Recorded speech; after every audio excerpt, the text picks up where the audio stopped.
Here. Ashley Morrow. Here. Rebecca Kirk. Here. Alan Cohn. Here. Kathleen Shanahan. Ron Cristoli. Kathy's here, she waived. Oh, okay. Here, this is Ron, I'm here. Sue Carlton. Here. Alison Hewitt. I'm here. Sorry, I was on mute. Thank you. All right, thank you. Now we're moving to public comment. Very good. Thank you, Madam Chair. Board, committee members. Through the hubbub that's going on at City Council right now, it shouldn't have a bearing on what you were chosen to do. And that is look at the charter and feel if you need any other things or any decisions on how it should change. Please don't let it affect the great job you have been doing. What the City Council is saying now. Secondly, please look at any type of zoning change that should be and could be done by a hearing master. It will not only speed up the process, but it will also have greater opportunities for the public to speak about this. And it will lead more important things for City Council to do, such as city plan. Thank you, Madam Chair. Thank you. Any other questions? All right, so I would like to entertain a motion to approve the meeting minutes from June 23rd, 2026.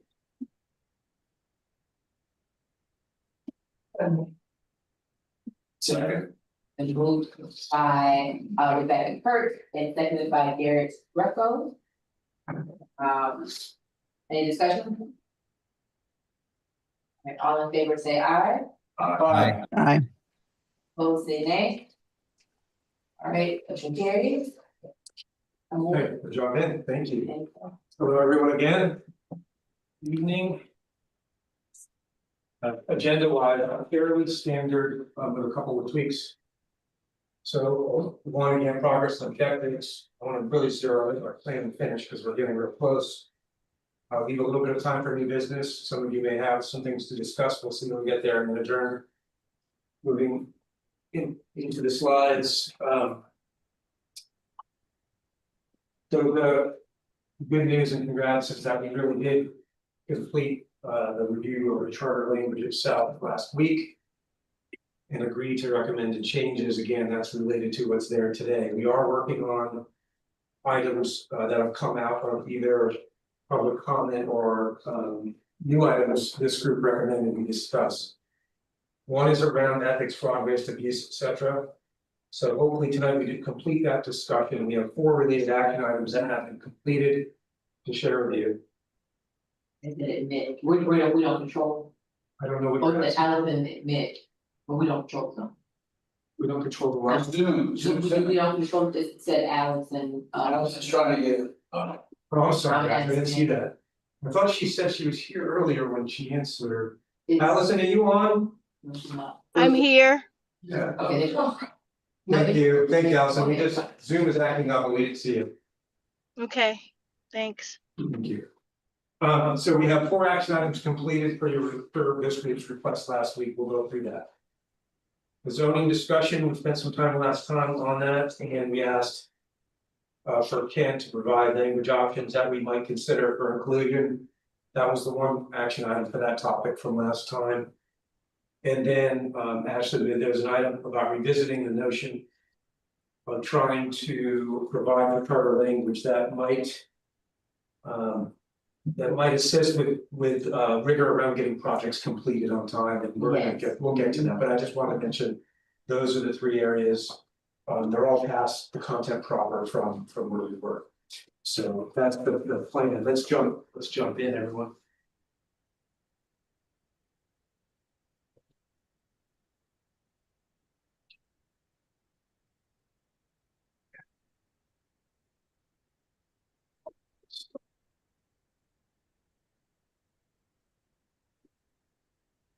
Make this a little bit smaller, bear with me. So. The first topic was driven by, if you remember, the public comment by someone. All of you, I think, have seen that detail. And it was really around the notion that a complaint was filed against him with HR, when HR was essentially the arbiter of the ethics group. He felt like he didn't have anywhere to go, and that's the city. I'm not commenting on the harassing, I'm just commenting on the comment. That led us to a conversation around the general topic of independent inspector generals, ethics, city auditors, etc. I highlighted the new items because this is the second Congress, we've spoken about this. To give you a sense for where we are, let me drain these and then we'll go to them. And I'll also ask Ken to help me with some of the work he did, so thank you, Ken. One was to research how municipalities with Inspector General similar language in their charter to actually perform that function, and Ken has done that, and I'll take us there in a minute. Find out if the city has a compliance officer, they do not, that's the short answer on that, so no links there. Obtain a city auditor's job description, which I've done and provided. And then find out more about how the city handles fraud-based and abuse allegations and request policies and procedures. For which we can see sections of the personnel manual, the ethics code, and then the internal fraud hotline information. So those are our takeaways. We completed those. And what I'd like to do now is actually go there and give you the rundown and then have that conversation again to see if you all want to move forward with language in the charter or not. Bear with me.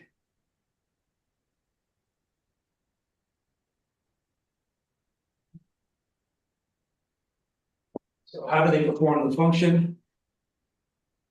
This is the document, Ken, you hold together. Could you just summarize that really quick if you don't mind? Because I can bring that, let me make a video if you can. I knew where we were going there. Thank you. And to drive. So, sure. Before I begin, I want to introduce April. Hi guys, my name is Ava Reese. I'm a summer associate at Carlton Fields. Pleasure to be here. You're a great attraction for my summer associates. So what we do. Hopefully you all got a chance to take a look at this. What you had tasked me with was coming back with an explanation of what these inspector general offices do.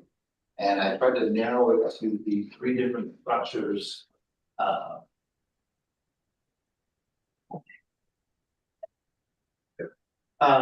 From the smallest, medium to Jacksonville, which is always weird. Jackson, as you probably know, is a consolidated city county and has one of the longest charters that exists in the state of Florida. They don't do anything small there. What I tried to compare for you is the idea of a single office, single person, a small office with staff, and then obviously a much larger operation. The idea of this inspector general, what I found the common point across the board was this entity sits aside from the mayor and council, has different levels of authority to investigate standards that are put, to look at city contracts, employees. There was a difference between the three as to whether or not the complaint had to be signed, whether someone had to put their name on it or it could be anonymous. Lots of choices there in terms of the level of detail, but none of them had the ability to set policy. This was to draw attention to things, to issue reports, and to make referrals outside, if necessary, of the city if they found wrongdoing. So the idea of this was to give you kind of the lay of the land as to what's out there. There's not a lot of places that have it, but clearly there's been some issues in certain jurisdictions where they felt having a third party that was attached to the city government for this kind of review was necessary. I'll stop there and see if you have questions. Have you gleaned any reviews of how these offices work or are perceived to work in these cities? I don't know if I have any judgment calls. The newest one is Doral. They just went through a full charter revision that resulted in subdivision. As to the others, it appears these have been long-standing programs and it's just a part of city operations. Any other questions, Ken, on this? I scrolled just to give you a sense for what was covered. I think that's into it, so. Everything. Right, you can see the common themes here as to being able to refer things out. It's the unique thing, and Doral is the person who can also be a code enforcement officer, which That struck me as interesting. And then you see that it went from anonymous complaints are not accepted to Miami, you have to be sworn, to Jacksonville, it's a hotline anybody can call. So you can see the variety that's happening. Thank you for the work, and any questions again for Ken?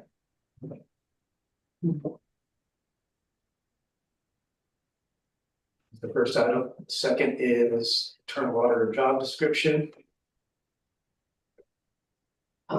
Maybe I'm not. Again, not gonna read all of this, you guys probably have already.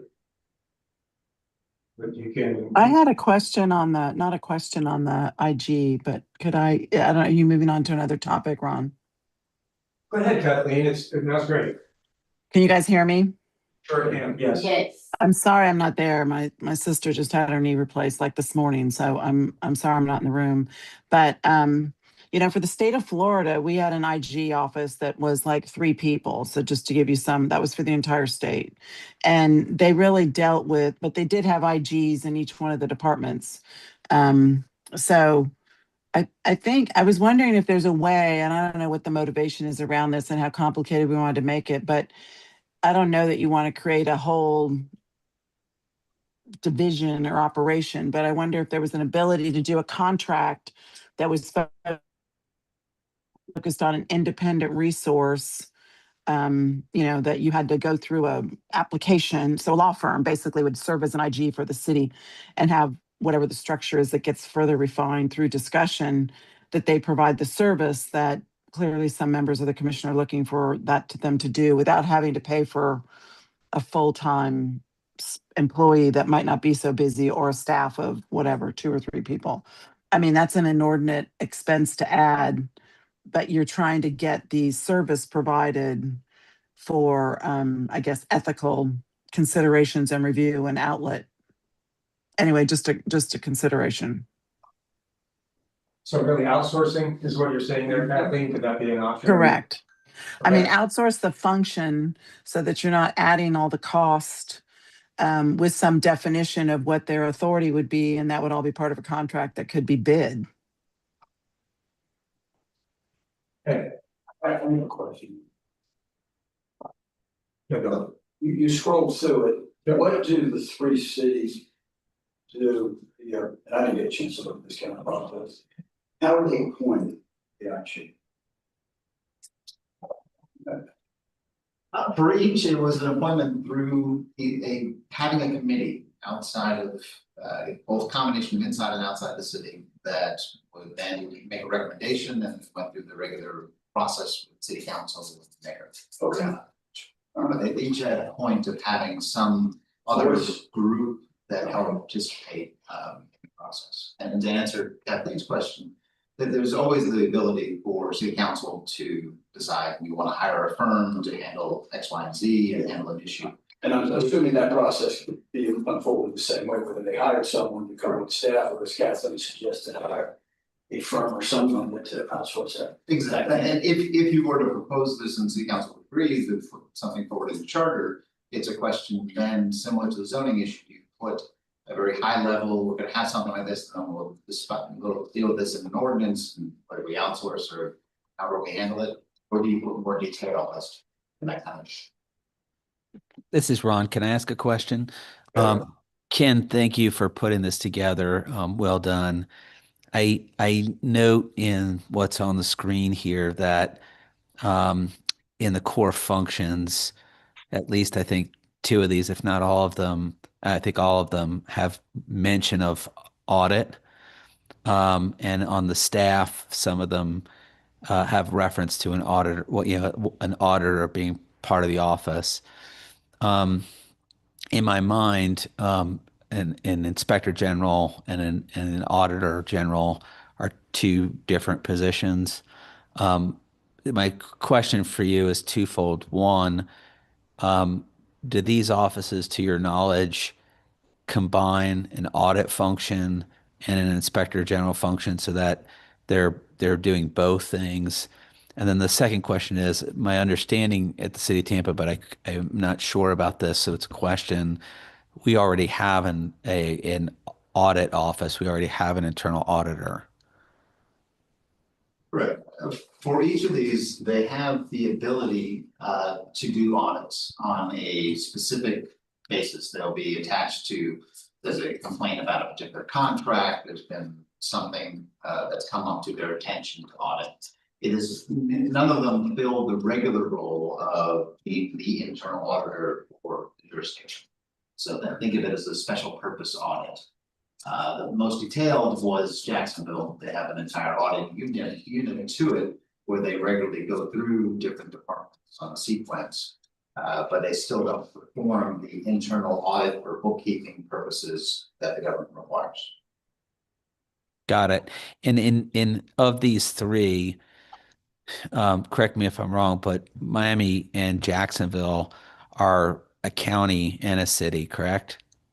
Miami's not. Miami and Miami-Dade are separate jurisdictions. This is simply the city of Miami.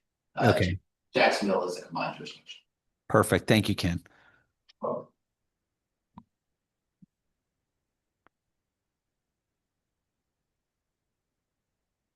Okay, shifting over to the city auditor's job description, I'll just scroll slowly, not read all of it.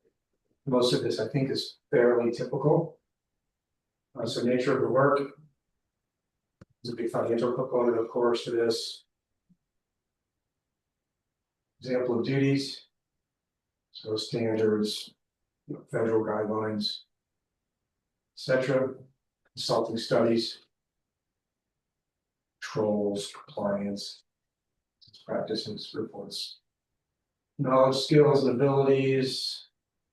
You guys can read that. Awareness of the content that I just summarized by virtue of their roles. I don't think we have to worry about too much on the physical requirements. And then some minimum quals, licenses and certs, examination. Okay. So that's that one. Next item we requested.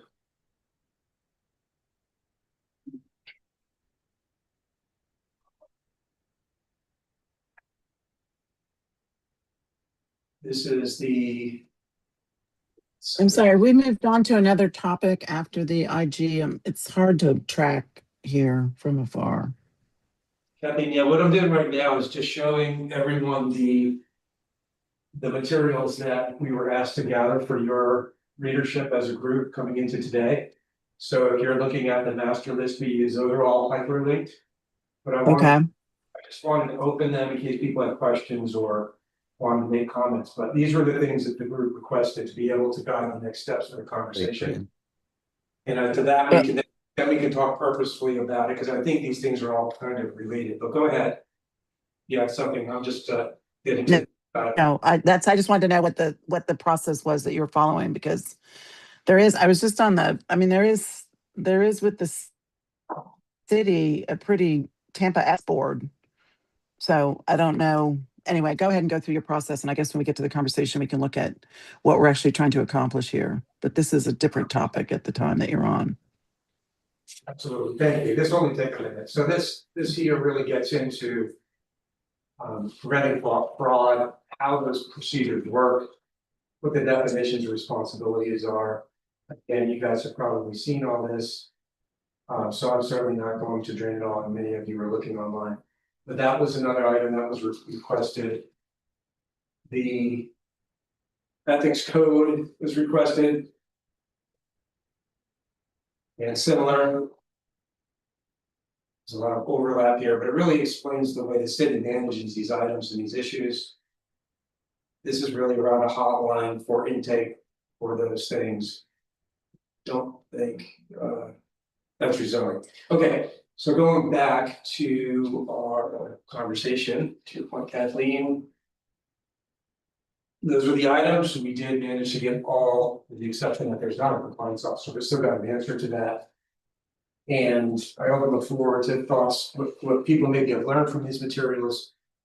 And how we are thinking about this topic and what we might do with it. Inside the charter or outside of it as a recommendation. Any volunteers to start the conversation now that we've gotten these answers?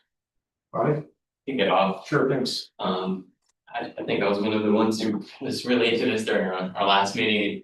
It sounded like it checked a lot of boxes, so I did some research into what Ken sent, and thank you for all that work. Tampa has all the things that we need to address issues of fraud, waste, abuse, grievances, disparities, etc. But what it lacks is what the process lacks is independence in terms of the accountability, oversight, transparency. So based on my research, what I found is we're at the other cities have an independent body that is apolitical, chosen by a committee that's separate from the local government, that exists parallel to the local government. What we have is a mechanism that is kind of embedded within the administrative branch of the government. And we talked a little bit about investigations on the council and et cetera, how these things might interrelate. Just as a brief overview, from what I understand, if somebody has a complaint, they'll notify their supervisor, the director, or the head of HR. The head of HR acts as the ethics officer, and HR is the ethics office. So those two are one and the same in the way that Tampa's mechanisms work.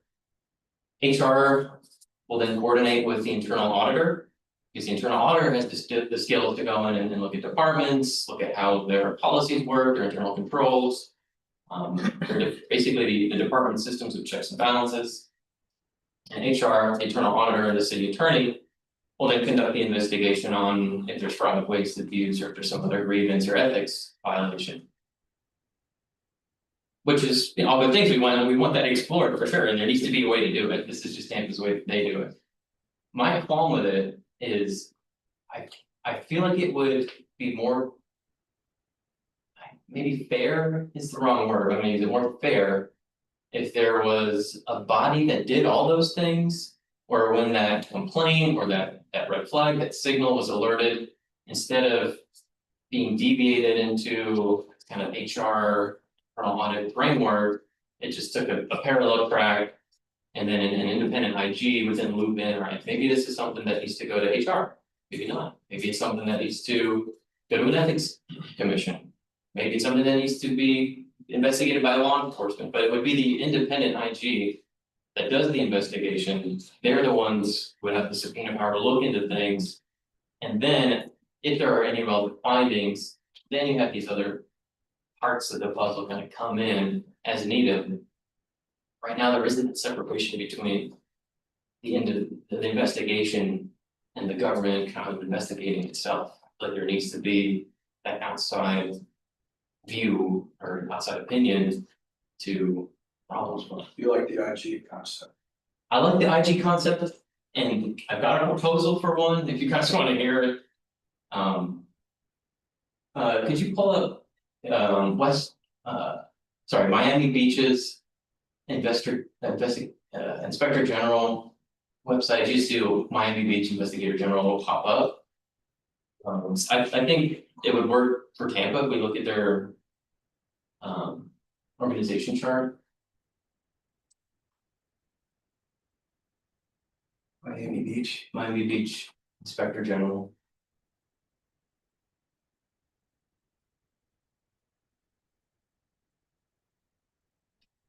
That's tough to get it? That'd be enough. And then if you go to the website, one of the first tabs is about, yeah, that one.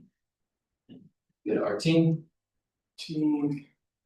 Have their org chart if you scroll down. So what Miami Beach did is they had an internal auditor and internal audit department, but because of various issues in their city, they identified that they needed that separate body, but they still, of course, need an auditor for their city.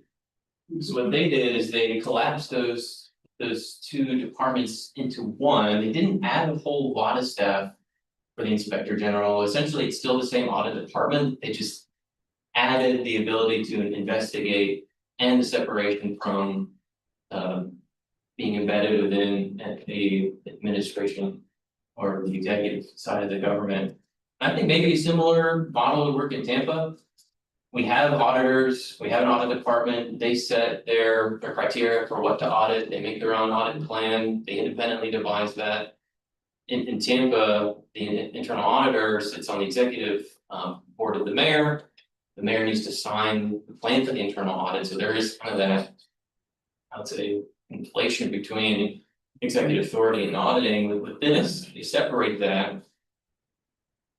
And then they lump in the investigation, so I think this is an interesting model. It would keep what we already have and then also add that independence. So that we can have that transparency and accountability. When they did that, do you know how many additional people they having? I'm guessing the ones that they added there, but I didn't go that deep into the history of the reorganization. And who hired the IG for Miami Beach? How was he picked? Is that the independent body, Ken, that you talked about? I did not look at Miami Beach. Do you know how that was chosen? I didn't go into their selection process, but I would agree with Ken from what I saw. It's usually a body of like the I wrote a couple down, like judges, the state attorney, the public defenders. They have That might ad hoc and federal section committee and further established by ordinance. Rob. Bobby, Bobby, would you? Sorry, Collectively agree that the IG, this concept was a good one. Is this one of those that we would script out how the city did it in the charter? Or would you recommend, what are your thoughts on whether this would be more the concept generally and how we build it would be left to those that could, workshop it and do that? What's your thoughts? I envision the latter, but I think that's partly a political philosophy. Because I think the charter needs to be kind of high level and then the details get worked out in the ordinance when they're figuring out what policies work or not, because you want to have the flexibility to change that if it's codified in the charter. Right, I agree with that. Hey, Ron, could you go ahead? yeah, I was just going to ask Bobby, how does this differ, add to, I think the city of Tampa already has an ethics officer and it has an ethics commission that includes, my recollection, it includes, for instance, the president of the Hillsborough County Bar Association and the dean of the Stetson Law School and stuff. So it's got the commission and an ethics officer. With that, help me understand how this would fit in and why this would be necessary in light of the audit function that we have and the ethics commission and the ethics officer we have. Sure. So I think the ethics commission, the IG and the internal auditor, three separate but different tracks that work together. I'm liking that perfect word to describe that, but the way that it works in Tampa right now is that the ethics commission, the ethics officer, aka HR, and the internal audit, when they conduct an investigation, they kind of work in parallel and come in as needed. In a situation where there might be an IG for Tampa, I don't see how it would differ. There would be three separate but complementary, maybe is the word that I was looking for, three separate complementary functions that they play. So the IG may be the one conducting the information, that's their primary role. If in their investigation, they discover that there's an ethics violation, at that time, it would be referred to the ethics commission for their fact finding, and if they find that there was, they would conduct a public hearing. If an IG is doing their investigation, basically the auditor through their capabilities, and they discover this, hey, we need to look into this a little further, maybe there's some waste or abuse going on here. That's where the IG comes in, because they can take things a step further than an auditor. An auditor essentially just looks at internal controls and manages risk and ensures that there's a plan to address that. The IG, an additional layer on top that says, well, there's risk, but maybe there's a reason that there's a crack in the system can come in this form. Did you get all that, Ron?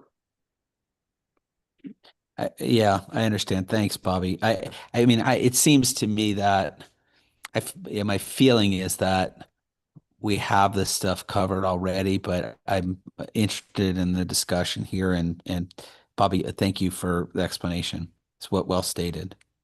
Sure.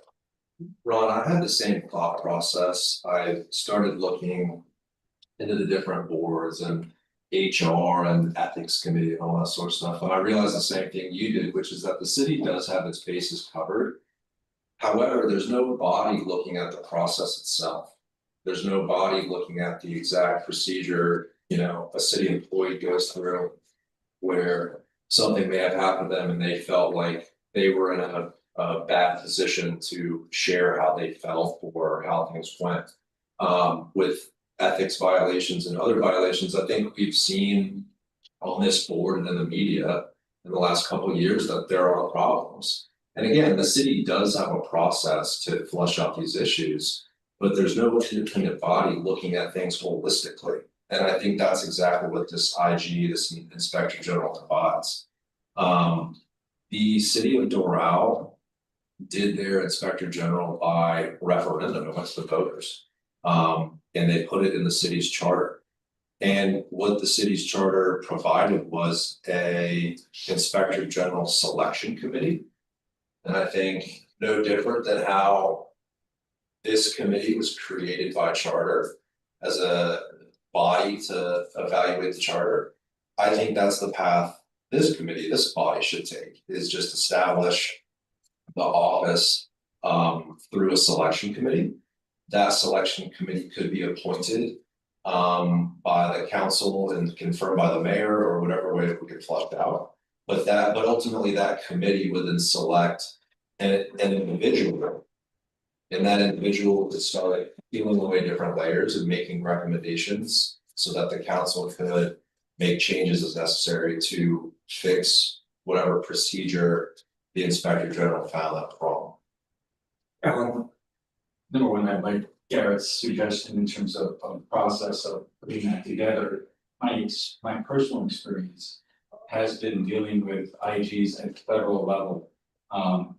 And I think it could be useful on the municipal level because it takes a lot of the politics and the friction out between the legislative and the executive branch, because the IG would be in a independent body. And it would get rid of what happens too often where both sides, just cry politics over any kind of effort to investigate anything.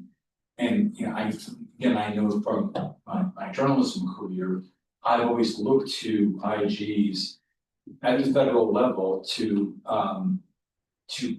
get answers and give answers to questions in a way that people could have perhaps more faith in than what too many people have at this point in terms of their trusting in government.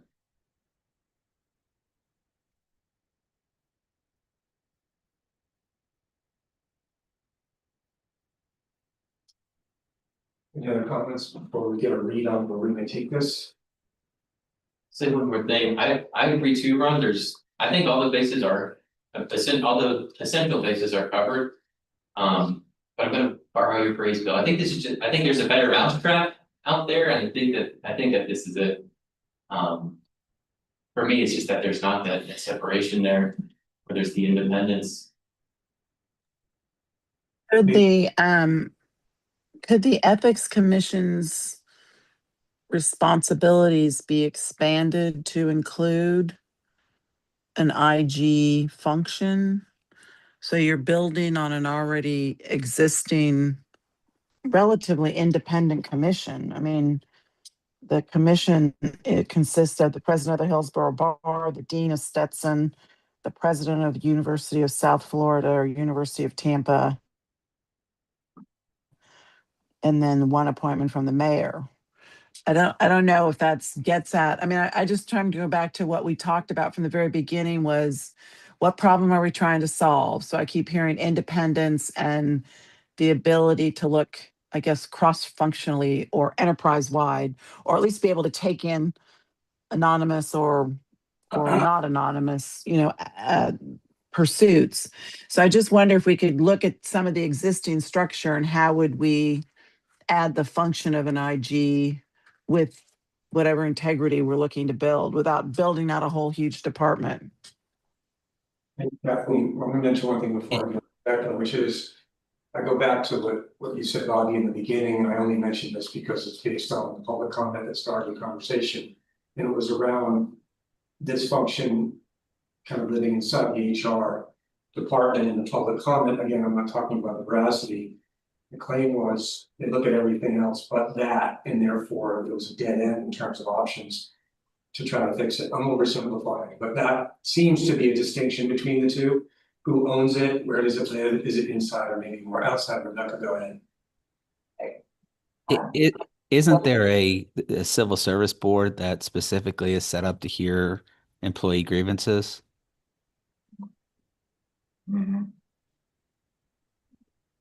That's a question. And Ken, I don't know if you know the answer to that question. If you don't, it's okay.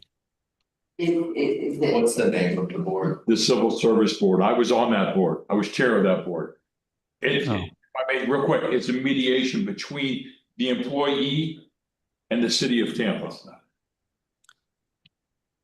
So I guess the answer is yes, it exists. I'm gonna go to Rebecca just because she had her, and I'm looking to go back to you on just a sec. Rebecca. Sorry, I guess I'm really torn on this one. And I didn't vote to continue the discussion. Actually, I feel really bad about that already. Actually, the last 3 weeks weighed on my mind far more than one would expect. Because I didn't feel that I had enough information to move forward, and really what we were saying is we need more information, so I felt really badly. But I moved forward anyway, so I'm gonna move on with my life. But why? We will tonight. I guess what I'm trying to say is I'm glad we continue the conversation. I feel that I possibly should have voted to continue the conversation rather than not to do that. I am still a little torn with creating a new position.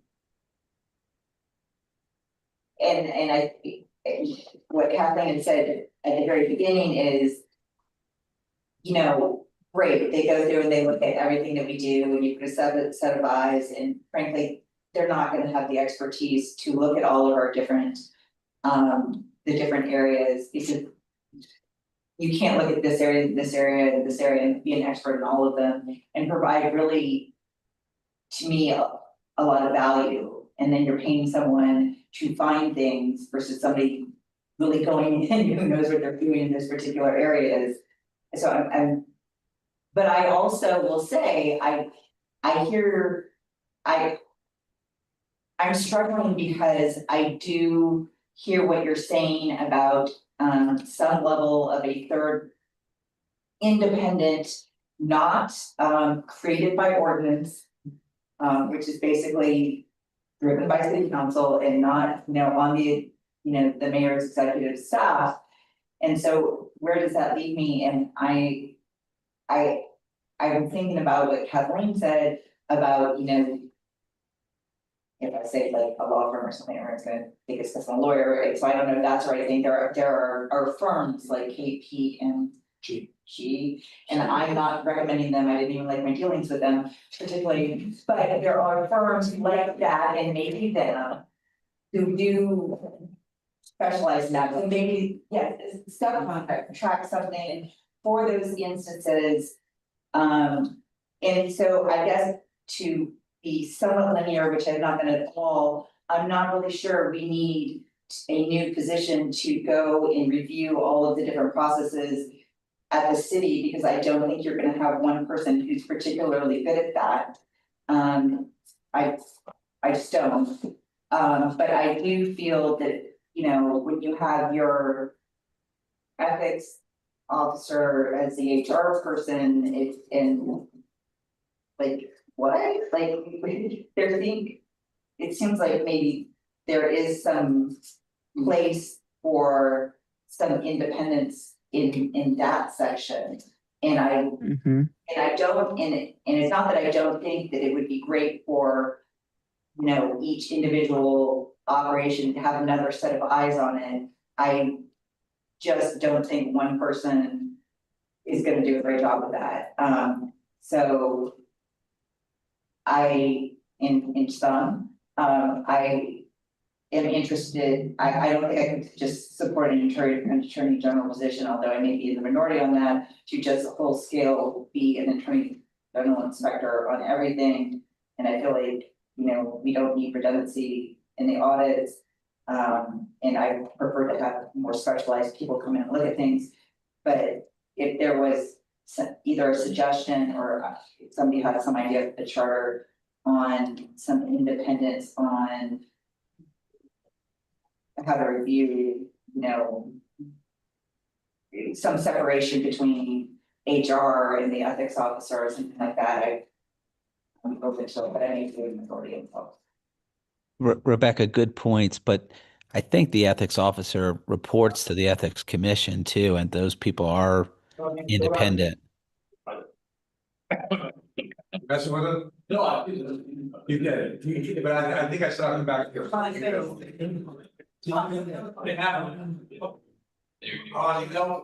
go ahead, Ron, and then Bill. Yes, okay, thank you. Right, Ron, go ahead, Ron, please, it was a little crazy here, go ahead and repeat. Yeah. Thanks. Okay. Thank you, Rob. What I was saying is Rebecca, points are well taken. My understanding is that the ethics officer reports to the ethics commission, which is an independent group. It's made up of kind of community members.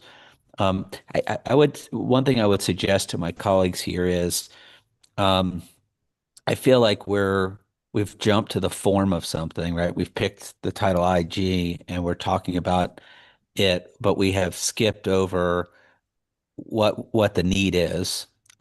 We've talked about HR needs, but there's a civil service board that hears HR grievances. We've talked about ethical issues, but there's an ethics commission that exists to hear ethical issues.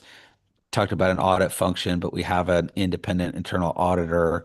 So I would challenge us to try to figure out what function the city doesn't have that we need. And then if there's a charter change that needs to be made because of that, whether it's through creation of an IG office or placing that function somewhere else, so be it. But I feel like we've jumped a little bit ahead to creating the position without fully identifying what function we need to serve that doesn't already exist with the city. Well said, Ron, thank you. Other than the HR issue, that seems to be the one thing that is a real issue. The others have been more independence and process oversight. Go ahead, Bill. Bobby, I'm gonna follow up. I have a couple of comments, but what do you see as the function that the IG or someone in that role would be, well, whatever it may be? What do you see it doing that we don't already do? I have some ideas. I'm not testing you on this, but I want you to. One more time, sorry, I was just trying to capture a thought. Okay. Ron posed a good question. What role do you see an IG playing that provides a service that the city doesn't? Fundamentally for me, it's a question of, do you want a stronger apolitical oversight on the way government investigates itself or not? And to me, that's the question. My answer to that is yes. I agree with that, Bobby, so no, I'm just trying to answer Ron's question. Ron's question was a role question, and I personally don't speak for anyone else. I mean, independence is always a great thing. No one can argue with that, right? So the question, go ahead. But I will acknowledge, I mean, these functions exist. You know, they could not, you know, part of the double negative, but they need to exist in government somewhere. They exist in the government in Tampa, I acknowledge that, but like I said, for me, it's just a better mousetrap. The independence. I don't, if someone mentioned that you have an ethics commission chair of it or city president of Hillsborough County Bar. I don't look at that as an appropriate, mission to handle some of the issues that we're all talking about. That's, you got people coming in and out of that, they volunteer their time. I think what we're conceptually talking about is a appointed position more from someone who's actually paid to do the job. I think you're always better off when you have someone who you identify, okay, this is your job description, this is what you're paid to do. But Ron, I don't want to say anything, I mean, you made a good point, I think assume everyone agrees independence is a healthy good thing, right? It is. But what would we charge that Inspector General are doing, maybe we need more, exactly what is it that they've done in these other cities, how is it different? They all seem to have audit committees, they all seem to have ethics committees, so they're, they're clearly doing this, so I think it's something worth fleshing out, I think it's a good idea.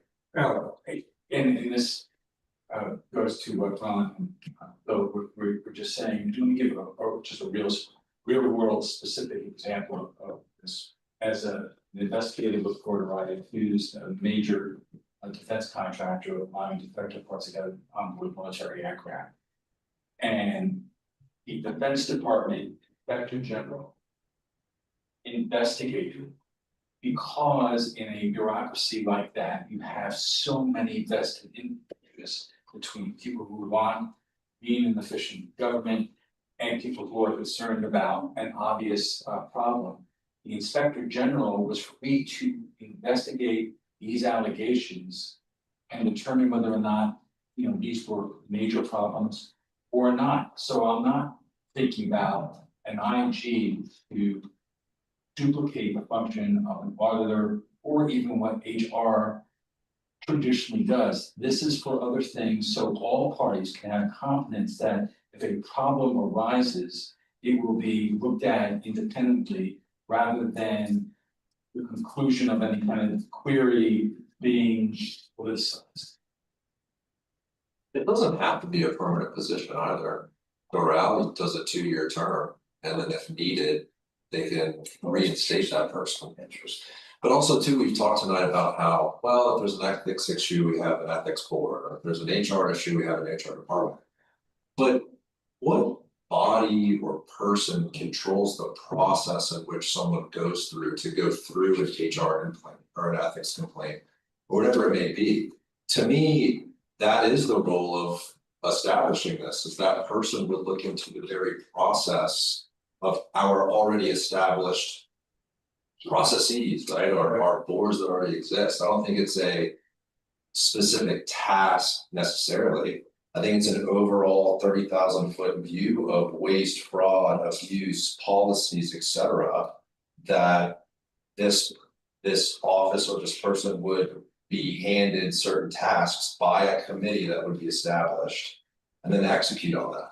If it's a concern of, well, we don't want a situation like on the board where it's 10 or 15 different people, make it one person, have them have the ability to hire a couple people and have the term 2 years. They come in just like we do every 7, or I think we switched it to every 10 or 12 or whatever. It doesn't need to necessarily be an annual permanent position within the city or outside of the city. It could just be a simple independent review of the way our government runs. The reason we're talking about this, the reason we've had former city employees, the reason why council has came down here to this room to talk about fixing this charter to address these issues is because there are issues. And I think to say, well, we already have an ethics board or we already have a specific body that deals with this stuff, frankly, it's not good enough. And so I think this has to be implemented strictly for the independents, just like Bobby said. I agree. What's the, go ahead, Ashley. To his point about the problem, let's try and solve the problem. Since the beginning, we've been saying, let's try to fix the problem. We're asking, what is the problem? And I'm being called the carpet next month if you did not know, to talk about what we've been doing in this room. And the thing is, we got presented with a bunch of questions, and when we got presented with those questions, it didn't come with why you're asking that question, like citing the issue that you were running into. So to your point, we have this in place, we have that in place, well, it's not working. So that's why they're asking this question, and that's why Bobby and a lot of you have posed questions about certain things, and you're saying, well, why don't we do this? And I said, well, we already have that. Well, it must not be working because there are complaints and there are people getting fired and people leaving and, put so many things in public comment. So I think those are the problems that we need to address. It's just, sometimes it's not even just a one-off, it's a bunch of people that's happening too, so, yeah. Thank you, Ashley. Rebecca, and then I want to get a sense for the next steps. I'm sorry, I was just gonna say, In addition to the director of internal audit, there are they have 4 staff people that report to them, so that department has 5 people. So there's 4 auditors, 2 senior, 2 regular auditors that report to the director of internal audit, so it's already a department of 5 people. And then the second thing is I keep going back to the fact that ethics is buried in HR. To me, that's a conflict of interest. Perceived conflict of interest, and it could be a real conflict of interest in certain situations, and I don't know how you've yet to find a solution to that.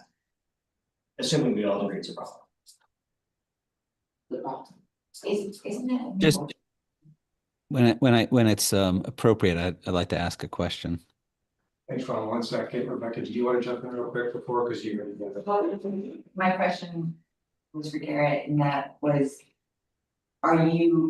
what you're proposing sounds different than what Bobby is proposing. What do you think each of us is part of it? So what I heard Bobby say was that we have processes in place right now, and that the city would benefit, and I'm sorry if I'm getting this wrong, but the city would benefit by having an independent third party who worked in conjunction with those 3 existing or 2 existing, I guess, HR ethics. I mean, I'm conflating it, but to be an independent person that people could go to and then kind of filter it out if appropriate to these different boards or do their own independent investigations. What I heard you say was the city would be best served by having an independent person come in and look at those processes and determine whether they are running in the best way that they could. And then that would sunset, they would propose changes which would then either need to be adopted either by charter or by city council. And then those changes either would happen or would not happen in the position of some. I'm a fan of baby steps, and so I was saying, a couple comments tonight were like, do we really want to establish this big board, like cost, I think was insinuated. I was more saying, if that is somebody's issue, maybe it's only a 24-month term or et cetera. I agree with Bobby. I'm in favor of what you just described. I think I'm in favor of both, to be honest. To me, the city of Doral did it a really interesting way. It was put up to the voters, a board was established, and a person was picked. And then that board had recommendations that that person dug into. And it was a 2-year term. To me, that's reasonable. There's a lot of other ways you could complicate that.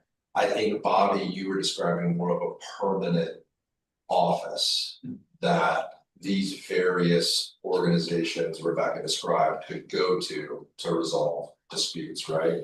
Or maybe I think you're right, maybe we're talking about 2 different things. And we also go back to what I think your early question was, Bill, to Bobby, around broader specific in the charter, because we're sort of solutioning this thing a little bit, which some of that permeates language as well, depending on how far we go. So I want to give Ron a chance to speak, but then I also want to maybe get a pulse on, are we in a similar situation where maybe seeing some sample language might be a good next step for us to react to, as opposed to solutioning, which is a little tricky to do. We probably all could have pieces of that, but it would never really be what we would do. I need to go to Ron, then to Stephen. Ron, go ahead, and then to Stephen. Yeah, I was just going to ask, there was some discussion a little bit earlier about the questions that council posed to us and the mayor and other things like that and public commenters, but I just want to make sure I'm understanding correct. This specific issue was not one of the questions that was posed to us by city council, and it only came to us through a public comment, and it was one single public commenter. Is that correct? Or is there something else that I'm not remembering? Correct. It did not come to us through questions from council. It came to us as one of the items that we didn't otherwise address discussing the charter, because maybe we did. Stephen. Yeah, and I think we're. But Rob, it was one single public commenter that raised the issue? One commenter raised it. I think people around the room though are saying the validity of this stretches beyond that one example, but I'll let Well, that. yeah, I'm listening to the people in the room. That wasn't, it was just a yes or no question. Was it just one person who brought it up initially? One public commenter. Stephen. Yeah, I mean, I think if the question is. Did anybody from the public or did anybody from council specifically ask to create an inspector general position? No, I don't think that was a question, but a number of. At least one question from council did involve ability to conduct investigations. I think they were talking about them, but the topic investigations had come up, and I was responding. You know, using body language to, in the broader sense, rather not the more specific sense, which I think was the way you were asking the question. The second thing I wanted to say is, I don't know who said it a second ago, but it just. I think the comment was made that the ethics officer reports to the ethics commission, and they don't. The ethics officer then add duty on somebody that's buried in the HR work chart. So that was just a point of order that I wanted to throw out. Thank you, that's. So I want to go to Bill next. Go ahead, Bill. Whether it came from one citizen, or whether it came from city council, it's a issue, it's a fact, but again, I think this body, I'm gonna break it out of it. What have we done? We roundtable those issues. We believe that's what we were asked to do. We are an independent board appointed by city council and the mayor's office. Certainly, we've been asked some questions. You know, I personally believe that we've answered every one of them. I think if you look back at the track record of what we've done, we have fed. We New business, right? New business. New business. Do business. We have vetted the heck out of them. So I commented, Stephen was just, I agree with everything you just said. Listen, at the end of the day, we think IG's the right thing to do. Well, you know, that's what we should do. If we don't, you know, then, you know, but I do think the idea, we can talk in circles. I mean, Ken coming up with some language for us to look at, and I personally, when I looked at this language about the zoning board, I think it was great to see something on paper, give me something to read, something to look at, something to think about. Ponder before I came to them, and I think that would be a great idea. Wow. I'm going to double check. Did you want to say one last thing? Looked at me as if you might have Stevens as well. Probably then Stephen, then we'll get a check on whether the next step, but if you can bring us back sometime. Go ahead. Sure, just real quick, just to tie up a couple of loose ends in the conversation. Kathleen mentioned if the function of the ethics commission can be expanded to include investigations. From my understanding, it's no, maybe Ken has more information on this, but I believe the state legislature passed a bill that was signed that limits ethics commission's ability to investigate this. Maybe that's something we have to look into, but that was something that The limitation was the idea that things have to be identified, when we go for anonymous complaints, they have to be put forward. Someone's name.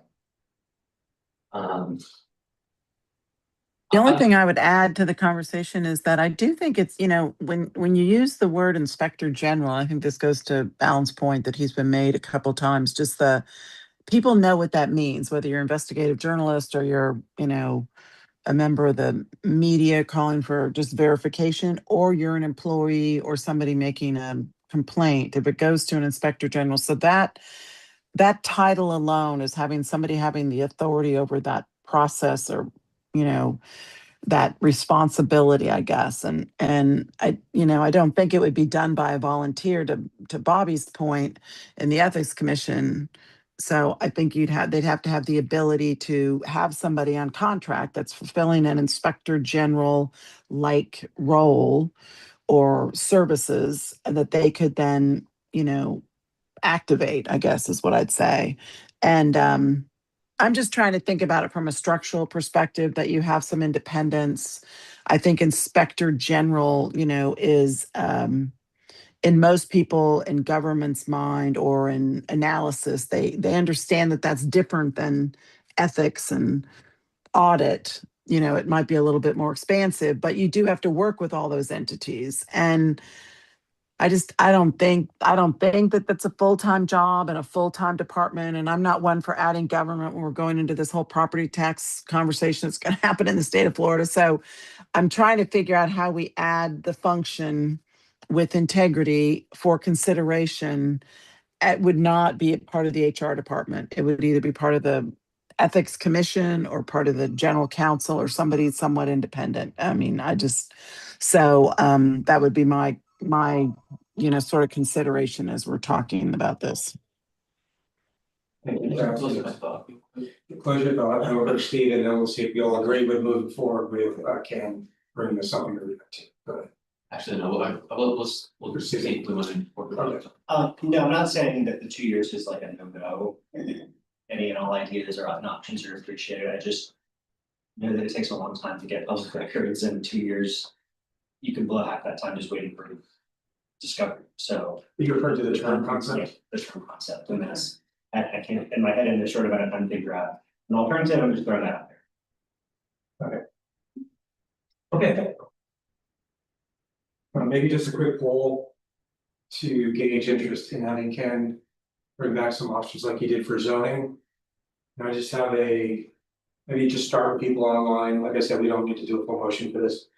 Online, Kathleen, Ron, and Allison, are you in favor of Ken coming back with some language for us to at least consider and evolve our thinking around this for potential charter change? Kathleen first, yes or no? Yes. Ron? Allison? I'm sorry, my bad. Sorry, I was on mute. I'm sorry, Rob. I was on mute. I'm not sure. Are we talking about language to create an inspector general office? We're going to allow Ken to bring us options that would potentially do that broadly or more specifically. He'd have to work his magic for us to react to. It's really just to bring back something to look at and evaluate that's concrete. Okay, thank you for the clarity. I'm a no. Okay, show of hands in the room who would like for Ken to bring back options to address this need. We've got everyone with hands up, so we'll take that action and come back to you on that basis. Do you want to say something about it? Go ahead. My question was gonna be if we have any thoughts about what we do or don't want to see in that language, do we offer that or do we just see what we get? No, Later with Ken. Okay. Let's not micromanage his. If we do that, aren't we only left with two very specific decisions? Shouldn't instead we vote whether or not to establish the office of Inspector General? And then based on that vote, then we can dig deeper into the details. Like what if someone like me, for instance, is in favor of this, but for whatever reason, these two options don't include things I like, then I'm forced to vote no. Ken, can you jump in here? How you would frame this? Because I think we're talking about a role, but you might even have something. Just based on your conversation, I was seeing three tasks. One is an enhancement of what is already there in terms of that next role with a separation out from HR. The next level up is a inspector general, but it's very general, very vague at the point. It's a requirement to have this, putting a lot on ordinance, whether it's going to be a permanent position, it's going to be a law firm. The third is a more detailed version, probably similar to the draft version, as to a particular position that's created with staff. That's what I was hearing from your conversation. And I don't think, we're stuck voting on his three. I think what he's gonna do is give us this. And we can then push back on and say, well, I like this, but I really don't like it. How many meetings do we have left? I mean, if there's two left. My point is, if there's a will of the board to send something up to council regarding this, shouldn't we just vote on that, establishing some sort of an inspector general office? And then we can choose, one of three to send to council. We haven't even had a motion and entertained a vote on if this is going up, Ron. I'm just saying, we only have how many meetings left? I mean, 2, right? It's super little. How it reads is a good point here. I mean, I personally would vote to send up the concept of an IG. How we build that, I just love the independence of it.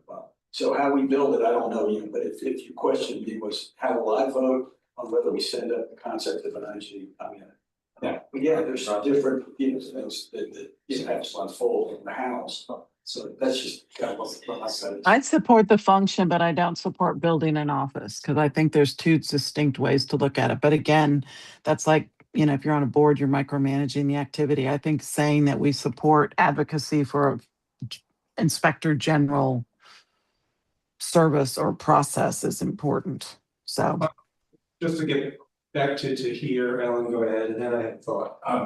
Two points, to Garrett's point, if we just voted to establish an office and then let the city council, you know, iron out the details, I think we're just kicking the can to them. That we voted for establishment of an office and then they would have to start all the work to figure out what it is.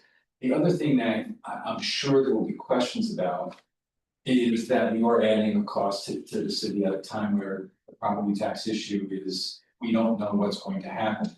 And the only thing I would say about that is, by the time, you know, even if the city council adopted our idea here, it would still go to the voters that next spring, where I would hope that there would be more light and more information about whether or not this property tax idea will be a yay or a nay. So ultimately, it will be up to the voters of the city to decide whether this is money well spent, given the larger financial situation. Assuming the council puts it through. Yes. And agrees with the council. Super quick, I wasn't suggesting we vote and then send it to council, I was suggesting we vote to send it to council with Ken coming back with charter suggestions. And then number two, I think it passes council and I think it passes the voters like 80%. I don't think the concern is, I think city council has been pushing this specific thing. In fact, I could be wrong, but I could have swore there was a question about this from council, and maybe that was said when Alan was here or something, but I'm pretty sure we're talking about this for a few reasons, and I have a good feeling council would be excited to see something like this, and I also think the voters would too. Are you suggesting we need to ask a more direct question around using the word inspector general language, or can we? I'll work with the will of the board. I'm just saying, instead of a simple hand up, hand down, what if we entertained a real motion to push this up? And then looked at real language. I mean, maybe it's effectively the same thing. The path we're taking now is effectively the same. I just didn't want to be locked into a binary issue with one meeting left. So, One second, Bob, go ahead. Again, trying to think about which way I wanna go with this, I could make a motion for something maybe we could all agree on, or do we wanna do this like? Can you say it first and then we'll get to the motion? I would move that we make it an office of Inspector General. I would second that. And go ahead, let's go through the motions and see if we have support. To give Ken more direction on the specificity of Let's things. discuss the motion. Yeah, whether comments before. Is that a formal motion or just I would make a motion? I formally make a motion that Yes. we determine that we have an office of, that we have an Inspector General office. Or an Language in the charter establishing. You said, I'm establishing, just trying to make sure we're clear. that's what I meant, we need language in the charter establishing an Inspector General. The implication is that it's not contract, it's not anything else, but that the word Inspector General is established in there, general. you want to hear a second?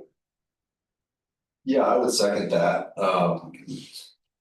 just maybe an amendment that it would, the creation through the charter of. An Office of Inspector General Selection Committee. To establish who this person is and what they will be inspecting. For sure. I was trying to do it the optometrist, do we want an office, do we want a contract?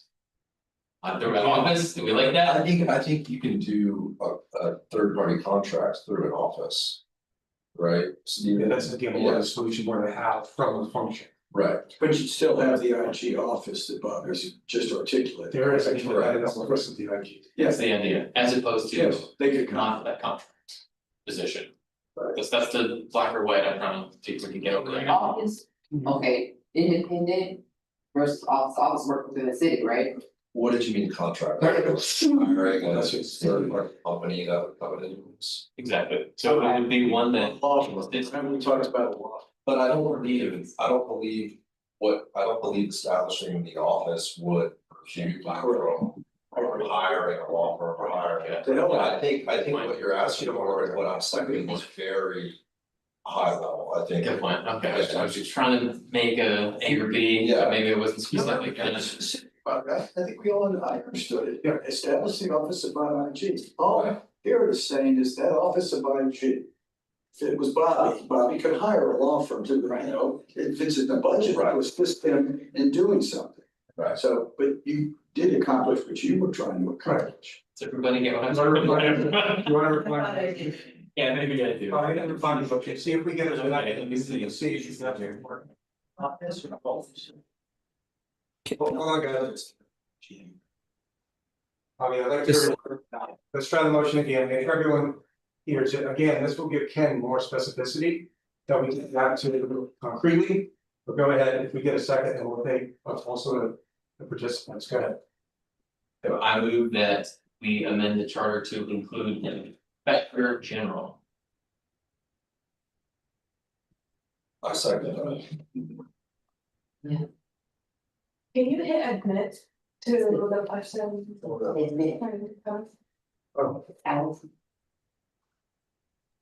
I'm sorry, Bobby, you broke up I just heard, We also have a computer that's gonna be restarting him, this, the whole delay is happening back in. The motion, as I heard it, was to amend the charter to establish an inspector general. Bobby, did I hear that correct? I'll second myself, yes, thank you, yes, that was the motion. Thank you. Second from, And Garrett seconded it. so Chair, we just need to take this motion forward for. Okay. Further And we're discussion. gonna take a Any recess further about discussion? 10 minutes. What? We're gonna be 10 minute recess in about 10 minutes because of. Yeah, all right. Any further, I think you have to ask me before we It's get. been moved and properly second, discussion. I just was curious if there's no other way independent was used, so. Revise it again. I'm not asking for I was inclined, but I'll. I'm not asking for, I'm just saying, is that something that we're gonna talk about later or? No, that's. Yes, independent. It's embedded in the concept, right?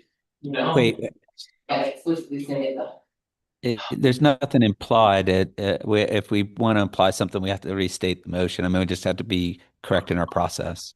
Say it again, Bobby. All right, here we go. The motion, All right, look at this, hit me again. All right, so I move that we amend the charter to include an independent inspector general.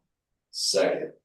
Are we gonna argue about what independent means now? Right, Does everyone know what that means? yes, it's been moved and properly seconded, any discussion? Yes. I support the idea of an independent inspector general position, but not necessarily a full-time position, and that is what I understood you're saying, and so therefore I think you were asking for that distinction, and so while I support that other concept, I will be voting no to specific. Fair. But just to clarify, I'm aligned with you in that, like, if this particular position was only established for, okay, not 2 years. 3 years, I would be in favor of that, so I think your hesitation. I share with you, but I've seconded the motion, I'm voting yes, so am I wrong in the way I'm thinking about this? Cause you're saying you Yeah, what? aren't sure if you want it full time. I'm not sure I want it full-time, I'm not sure I want it forever. I am interested in both of the things that you all said. I was supportive of kind of coming back with some language that we could look at and then dive down. And I'm also supportive if we want to take a vote and say, I'm supportive of the concept, period. And then have a separate vote about Ken doing it, so we can say we had a vote that we all support the concept in general, but Bobby wanted to be specific, and I respect that he wants a position, a person there, and I'm not there yet. So that's why I respectfully say no to that specific motion. So Bobby didn't say full-time or part-time though, so is it Right. broad enough for us to at least move the ball down the field as stated? You don't need my vote, I don't think. No, I know, I'm just. We can vote, I wasn't trying to hold up the vote. Sure. Understand. I'm just trying. Okay, so I think we've had discussion, we want It's not full-time, what you're talking about. to. Should I stipulate? No, Okay. we can still do a vote, let's do a motion where we stand, see if we can move this forward. Yes. Okay. Well, we're still in discussion. How long was the term? It's not a part of the motion. Okay. It could be anything, it seems. Hands up with some options. But that, we're not voting on that, we're voting on. Just. Oh, and it is back to the term. Okay. That's it. Perhaps, if there's more refinement of what the motion would need to be in order to get it passed, Madam Chair, perhaps it's appropriate to ask Commissioner Bobby here to withdraw so that it could be discussed a little bit more now, then refine the motion. Well, we're already in the middle of the motion, so Call to we're gonna do question. the vote. Discussion's over. All in favor, say aye. I, Who says aye on the call, Ron? I don't hear, I see you don't hear you, so I'm assuming. The chair hasn't called for no, but I'm a no vote. All opposed. I'm a say- no vote. I'm a no vote. I'm a no vote on this mission and I support what Rebecca said. For Kathleen, Rebecca, and Ron are no's, everyone else is a yes, did I get that right for Rush, so she could capture that? Yes. All right, motion carried. Okay, And Ken, that will include some options on what Rebecca was saying, at least an option on whether this is part-time full-time. Yeah. You'll address that issue. Unless you tell me otherwise. We would like you to address them. No. well, we can also tweak that language when we see it, right? So, You've given me a title, so far. right, and you got away from one of your three, down to a more specific, more tweaked language around IG, and we can work on that, part-time, full-time. We could go on and on, so Ken, and you're able, hands, okay, I need to just do a check. Where are we on our computer rebooting is, because it may make sense before we go to zoning to take a break and do that. Yes, we Now- can, we restart now and we can. Okay. Let's do that, let's take a break because we're gonna be, you've been here, we've all been this experience and it forces you. So we will restart, we open the relevant documents and, Recess for 10, yeah, it's roughly 10 minutes. it's they'll take. Okay, we'll do something. So, okay, let's take a break and come back, okay? Okay. Thank you. All good? All right. Zoom folks. Next. Yes, for those on Zoom, we're going to need to, computer being forcing us to reboot. So what we'll do is, If they get kicked off, they'll be logging. yeah, you just have to log back in if you get kicked off, which is highly likely because it'll probably restart a computer. So just keep that in mind. Sorry for the inconvenience, we didn't see this one coming. Do we need a motion for recess or no? A motion to recess. I don't think so. Okay, I entertain a motion to recess. Move to recess. Right. It's been moved to properly seconded, discussion, all in favor say aye. I'm, Opposed? Right, motion carried. A formalities. I need a vote to use your emotions. Okay, guys, so your legs, we're going to shut this down, get going. We do not know that. I went back through everything, like, there's not a lot. Yes. We just keep on. Did you do something working with us? No. Did you get underway with that? Congratulations. What'd you get? What was that? What'd you get? Yeah, tell us about that. Hellos? I got the community champion award from the alumni.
When you guys get ready to start up, if you can hear me, just remember to unmute. Thank you.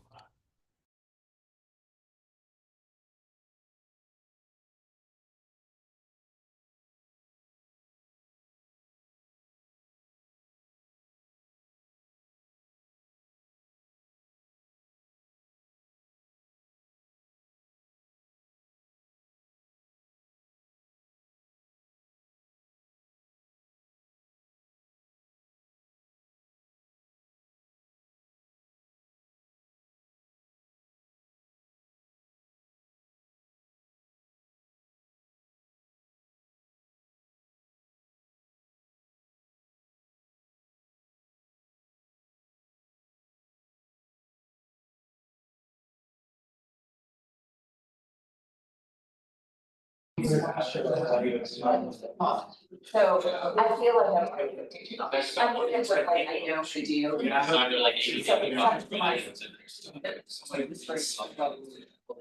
So we were focused on that. Of course, you know, like. Our parts like it was really good, I'm trying to figure out how to like do a transcript, because you just have audio, and ask like.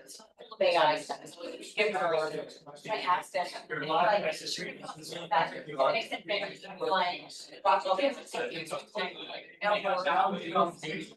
And I was like. Yo.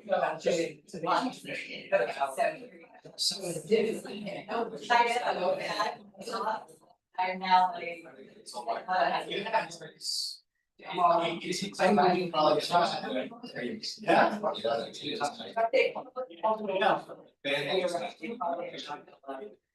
I agree. It's one of the libraries.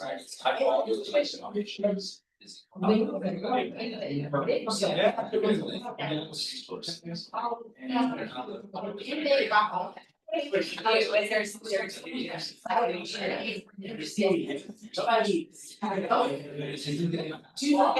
can just be very friendly, you invite it out. You're like, I just invited a lot of my friends, they're all invited. And see. These are all my people. Very good fun with people nowadays. Yeah, who wanted to start like a thing or something. It's really good athletes. It comes on to my house. Ready to get started, guys. You can think of that.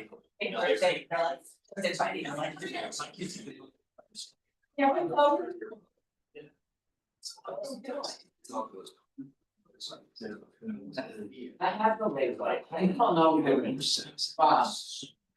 Okay, here's. I wanna know. Here is on my practice. Here. And what is the brand? Is it okay? No, you guys said you guys. So. It's a little bit too scary. It takes 20 minutes. Yeah. But perfect, like I send the file to me. And that's probably why we made it. Yeah.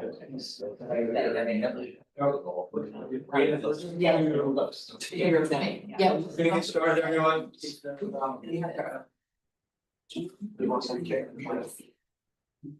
I did text Kathleen to join. Hopefully she'll get not sure over the delays there, but we can get started again. Was following World Cup, Spain won, just letting you know. Alright, so last time we had one action item, which we forgot to do, what he's about to walk you through. I did want to mention, if you remember prior, one of the possible actions we requested at the same time that what was the name? Julia Mandel arrived, and we talked about having Healy join us. She was on vacation. I didn't have her come tonight because we moved the discussion to the point where everyone here in principle advocated this direction and wanted to see language. So I felt like we had skipped over the need for that. If you want me to do that, I can. I just, in full disclosure, wanted to mention, I didn't reach out again since we did get to the point of asking Ken to come back with this. I think there's some compelling information from Julie, and I think I remember you, Bill, summarizing how that resonated as a potential way forward. So I'm gonna hand over to Ken, so he can explain the language and the distinctions between them. And then we can discuss what we want to do with it. Go ahead, Ken. Sure. Well, hopefully you all saw, before the meeting were two options, you guys want to come back. Two different ways of doing this, obviously, it is very similar to what Hillsborough County uses, in terms of their process. The more detailed one is option one. The idea being that the city would have one or more independent zoning officers. I use the same language that you have focused on, the idea of someone being appointed by the mayor and then confirmed by the council. We had a renewable term, we just picked 4 years as a first start with that. That could be obviously whatever you'd like to do. Then set out some qualifications, either be a lawyer with expertise in this or a land planner with expertise in this. They would not have their elected office, they wouldn't have things that they would represent people in front of the city when it came down to their work. The concept here then is before the city council has a public hearing on the matter, it goes to this hearing officer. It has a public meeting, it has the basics of the due process that is required for zoning applications. And then requires this individual to have render a non-binding but written recommendation and findings of fact that then go to the council. The council public hearing then is limited to that record. The idea being you create the record at the zoning hearing officer stage, and then the council considers that record, and if someone had to appear at the lower level in order to then address it at the council, and then with the ability to make exceptions under special circumstances. Has an implementation provision that then requires the city within 6 months to create an ordinance that pulls out all additional detail. The idea was not to put everything in the charter, but enough that it creates the framework for the decision. And you see we created a list here of the kind of things, the disqualification standards, the notice requirements, procedures, all the nitty-gritty that goes into then making this process work. I did add to both provisions language that says we're not changing anything regarding the plan. Just to make sure there's not confusion within that. That's something you need to have in Hillsborough County. It didn't sound like you were asking to change any of that. The less detailed proposal, it simply puts the requirement on council to have either, and I brought on this, either an independent officer or a body, a planning board, zoning board kind of thing, that's designated by ordinance. It's basically your idea of having an interim review, but pushing the details of how that is, whether it's going to be a body, whether it's going to be an officer, push that out to ordinance. And it has the same kind of implementation provision as to all the details that need to put in, get that done in 6 months. And again, it's not intended to touch anything regarding the plan page. So a much higher level approach that you could put in the charter, which pushes a lot of the detail down the road, or you could come up with a more specific provision that yes, you're going to have an independent zoning hearing officer. Sure. So I think someone said this earlier, and everyone probably knows my theory of charter to charter should be high level, and we should not get into the level of detail. That being said, in this particular one of the main reasons that I heard people discussing it as something positive is that you were getting a professional recommendation, and the second one allows it to be a layperson body without any professional qualifications.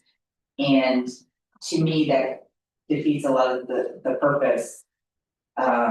If you're just sending it out to people who don't have the training and the qualifications, because the hardest part about understanding land use, it's a foreign language, but once you get to foreign language, it's pretty simple. That being said, to me, the purpose of having a zoning administrator is you have an independent professional put your eyes on the case and pull out the facts and the rules and put them together in one document. And a lay body isn't going to be able to provide that. It's also very hard.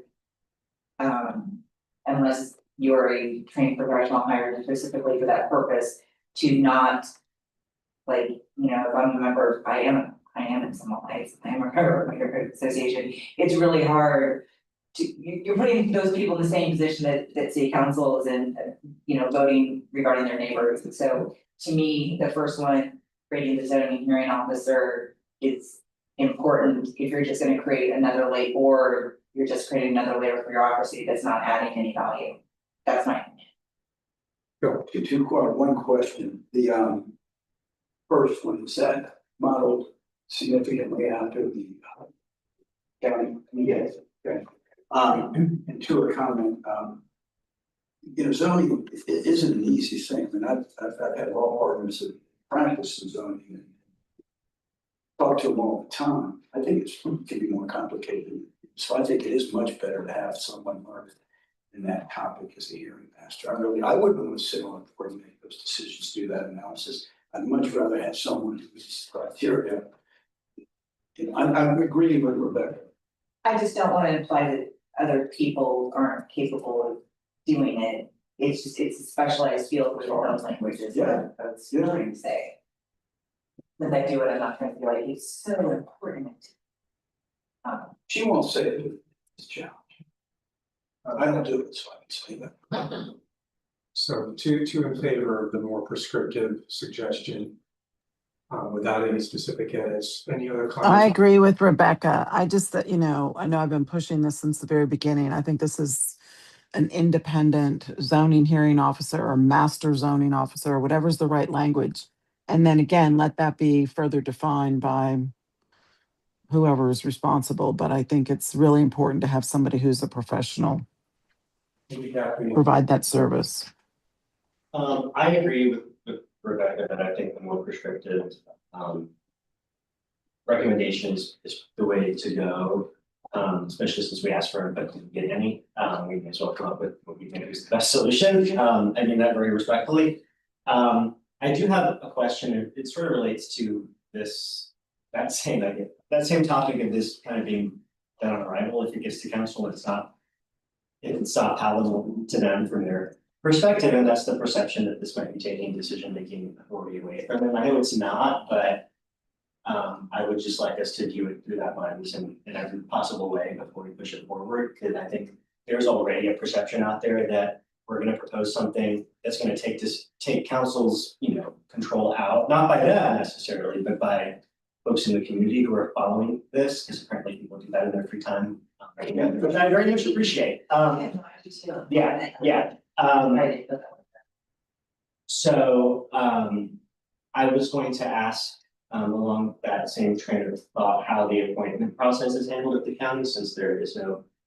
I guess this is the county administrator appointing and then the board confirms, or how does that work? It's an application process. Okay. And the commission says, okay, I would be curious of having the conversation of doing something similar rather than having the appointment confirmation process for this work, just like a department. So again, So for example, the planning commission appointees apply to, I think they submit through the clerk. And they have to come and speak and the clerk verifies they meet the criteria. And they're appointed, I assume, by ordinance, and I'm assuming the mayor signs that to her, but.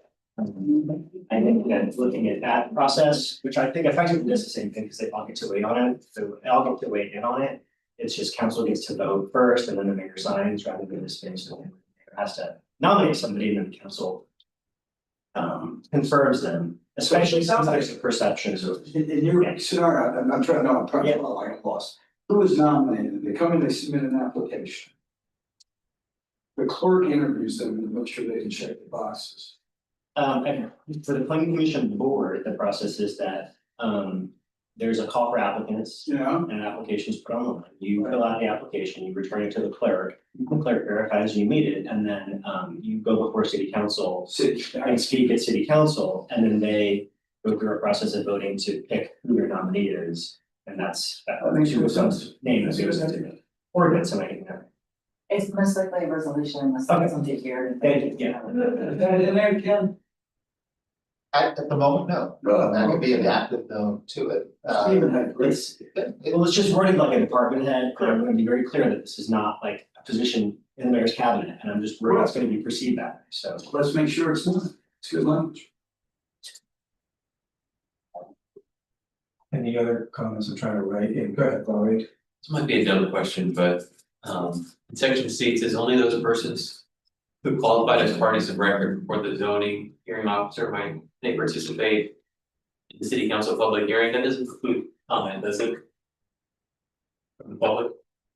It does, it requires that somebody for the public hearing on the zoning participate at the first level. If they would participate at the second one. So the people who were against or was testimony would be at the zoning hearing master meeting. That would be wrapped up in a report and then go to council. And then if the parties wish to have further discussions, wherever the applicant is, which you will do when they're. No, if someone participated at the first level, they can then participate again. They could object again or support again. The idea though is that they've created the record at the first level. And then they're talking about the record that was created. It's not new information at that point. It's That you It's kind of like new information. solidify what the debate is about. Can we summarize what was just requested for this language to be changed? I took it as model the appointment process on the planning commission process. Yes. Correct.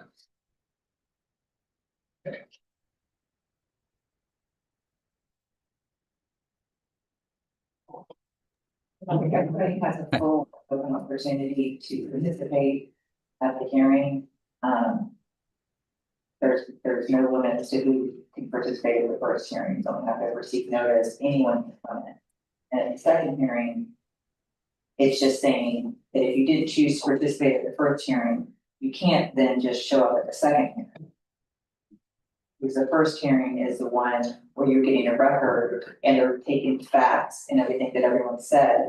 And so if new people come in and it's a whole new hearing, there's no point to the first hearing because the zoning hearing master didn't have the ability to hear that.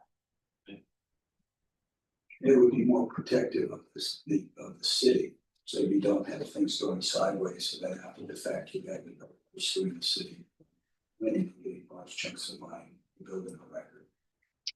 If there's maybe somebody, this happens a lot, things get 80% of the way through a process, then somebody hears about it, they're like, oh, I don't like that this change is happening. Could they just email a city council person, say, here's my opinion about what decision I would support you in? You know, you have the rezoning coming up in my neighborhood, I just found out about it. Public hearings already come and gone, I'm gonna email my city council person and say, hey, this is coming up. This is how I feel. Yeah, usually that level of detail, we worked out in the ordinance, how we're gonna handle it. The goal though of this kind of process is that the opinion and all as to a particular case gets heard at the first level. If there's nothing that ever stops a council from deciding I'm gonna send this back to the hearing officer to kind of a review or something. But the idea of if the goal is to have established a record, there should then controls put on the access for that record. But you have to think about these things as quasi judicial. The fact that the council is sitting in a role that is different from the typical voting process. I just want to make one point and then I want Ken to say whether I'm right or wrong, because I should be getting the vote, guys. But when you have the zoning hearing, right now, the two hearings go before city council. People emailing city council, having conversations with city council outside of the record is actually considered an ex parte communication and creates a presumption that something funny is going on. If it were to be challenged in court. So if city council was supposed to get one of those emails, and they have to put it into the public record and disclose it and allow the other side to have an opportunity, otherwise just one side is talking to city council, it's considered a due process issue. Just, I know it's gonna happen. Oh, it Carolina. It happens now and they, in city council and their aides. Deal with it and have a process, you know, if they see them, then they disclose them on the record, et cetera, et cetera. Right, that goes to the processes. You're right, it does, it will happen, and you never wanna be in a position of telling people they can't contact their elected officials. It's just what the elected official does with that information, and that means it's what we need. Just to do a check, it sounds like you're. Yeah. Ron, go ahead. Yeah, I was just going to say, Rob, at the appropriate time, if I can make a comment. Go ahead, Ron. Thank you. First, Ken, very well done. You laid out both proposals, I think, as we asked you to, and I find them both to be well done. I listened to the discussion and lots of good points made. I'd like to make a motion that we adopt option 1 as presented. Second. Would you properly seconded, any discussion? And that, Ron, I'm assuming that your motion comes with the clarification that Stephen and others asked Ken to make about the appointment process. Is that fair? Yes, with the clarification on the appointment process that Ken will draft. Yes. Yeah. Thank you. I was gonna ask the same thing. All right, okay. I was just gonna say, what was the less detailed proposal? Was that long? I just wanted to take. The less detailed, put the decision as far as whether to do this as a single officer, do this as a body, and all the details about that, put that out to ordinance. If it required the council to do this, to have a intermediate level of review, but pushed out the details, as you requested last time. And Rebecca mentioned that a potential risk in that approach might be having people who are not as qualified to do, right, to do the function that you said that there is to the bureaucracy. If someone was not a land use attorney, for example. Or a certified planner. Right. This would put the burden on council to decide to, if they're gonna have a board, are they gonna put qualifications on them, they can have to be this or that, or it left it fully open. Yeah. And Garrett, just to give you the benefit of my thought process and motioning on option 1, my feeling is if we put the more detailed option before city council, they can always take things out of it, but it gives them a full menu of how it might look that way. Okay. So Stephen, any thoughts? I have a question about what's in option 1. It's a little in the weeds, but since there was a motion to pick the in the weeds option. Got it, so. I'm not just asking you, Rebecca, but I think that you might have an answer maybe into the relationship, like, so if this goes forward. In Tampa, there are a number of zonings that are processed concurrently and contingent upon the approval of a companion plan amendment. How does that process work at the county when we're going to be having potentially this zoning hearing master, you have something for code compliance and also consistency with the comprehensive plan that is currently in place, but also the one that's about to be entered into? So at the county, because we both do things at the county, I've got a couple of days right now. At the county, you go through your comprehensive plan amendment.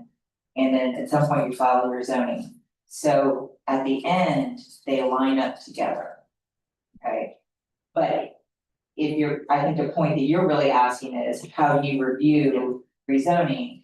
And the rezoning is reviewed as if the comprehensive plan amendment passed. Not as if it did not pass, because you would be getting a comp plan amendment if you didn't get your zoning. So the planning commission and your, whatever they call it, the planning growth management at the county, assume that the comp plan passes, and when it goes before the county takes the comprehensive plan amendment first, and if it doesn't pass, you never get to your zoning. So knowing that we do changes between first and second reading and negotiate on the fly and scale down a project and approve it again at the second reading, if the conflict isn't passed. Is that still gonna be possible, or are they going to get back in line if they change what the original application said, and the zoning hearing master has to review something totally different? Right, and the idea here is you're assuming that an application is going to stay the same. That you lock something at the first level, that's the decision that's gonna happen. It never stops someone from drawing an application and trying to come back with something else. And if the comp plan doesn't pass, the rezoning is irrelevant, typically, because you're only asking for change to the comp plan if you have to. But no one does that for fun. So, but the idea being, you're not changing the comp plan process because of the involvement of the planning commission and all that. Plus, and this is very much the Louise, as you know, it's a different standard for review for a comprehensive plan, and it's a legislative decision as opposed to a quasi judicial decision, so. And to your, I think, sub question about the changes between first and second reading. That I don't think covered in here. That's something I think that they would probably deal with in the ordinance. At what level are you triggered to go back to your zoning hearing master? And that happens at the Board of County Commissioners. People come up and say, I'm changing my application based on, you got a bad zoning hearing master recommendation, so now I'm gonna add a bigger buffer. Does that bigger buffer have to go back before the ZHM or does it go forward? But I don't think that has to be covered here. But they're gonna have to draw a more specific line than probably what's used. Sorry, and my last question is, are they gonna review comp plan amendments? Before they go to council, are they only reviewing this rezoning? Comp plan amendments are legislative, and so Not the way this language is. Did we get a motion in a second? Yes. Yes, that's discussion. Yes, I made a motion and it was seconded. Okay. After who seconded? Yes. Bill seconded it. Thank you. Discussion over, awesome. All in favor, say aye. Aye. Opposed? Aye. One nay, all right, it's been moved to part, sorry, motion carried. Okay. Again, you have your homework, and then we'll come back with that. Great, thanks everyone. Thanks, Ron, for moving that forward for us. So let me get us back on track on agenda. But that we got for this next total.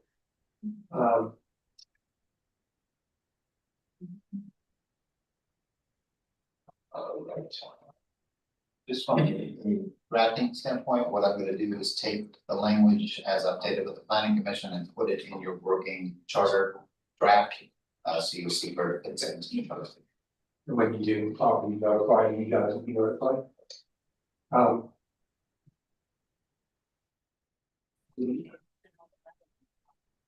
There's one more item that's was open-ended. If we remember, I probably didn't know how to apologize. I actually wanted to revisit the notion of exploratory language that would help reinforce the timely completion of projects. And we actually talked about that at length, the pros, the cons, the challenges, where it rightly belongs, but you brought it back up for a potential recommendation. Maybe, I think you can update it because I think you talked to your friend. Yes, so, and then I have some 3 suggestions, I did upload it to SharePoint if y'all wanna read it yourself. But it's under documents, reference material, actually. Yeah. And so the first suggestion was mandate project execution schedule and progress report. Currently, section 4.01 of the charter states the mayor must furnish the council with information as making it reasonably requested. We could amend this section to mandate proactive reporting to mandate proactive reporting for capital projects underneath the Article 7 finance portion of the charter. The amendment would be require the administration to submit an estimated execution schedule or timeline for all approved capital projects within a certain number of days. If that's already in place, then I guess enforcing it would need to happen. Is that already in place?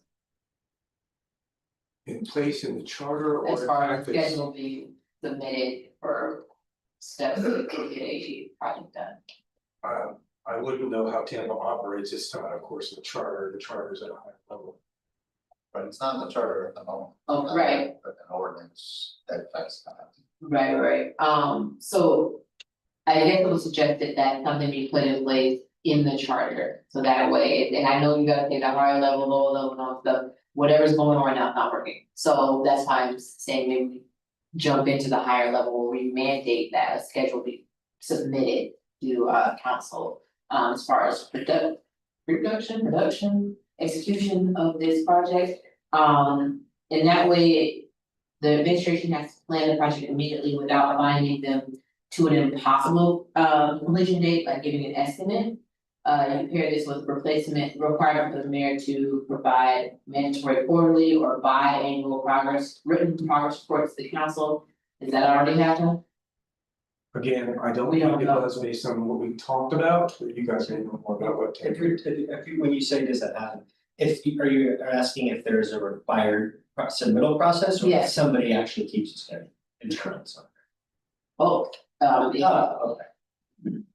you know, I'm not aware of there being a required submittal process, but I think it's safe to say that every project manager keeps a schedule. Or not as detailed and meets what you're describing, it's one thing. Yeah, I would agree, that's, this is my sort of, everyone has a schedule.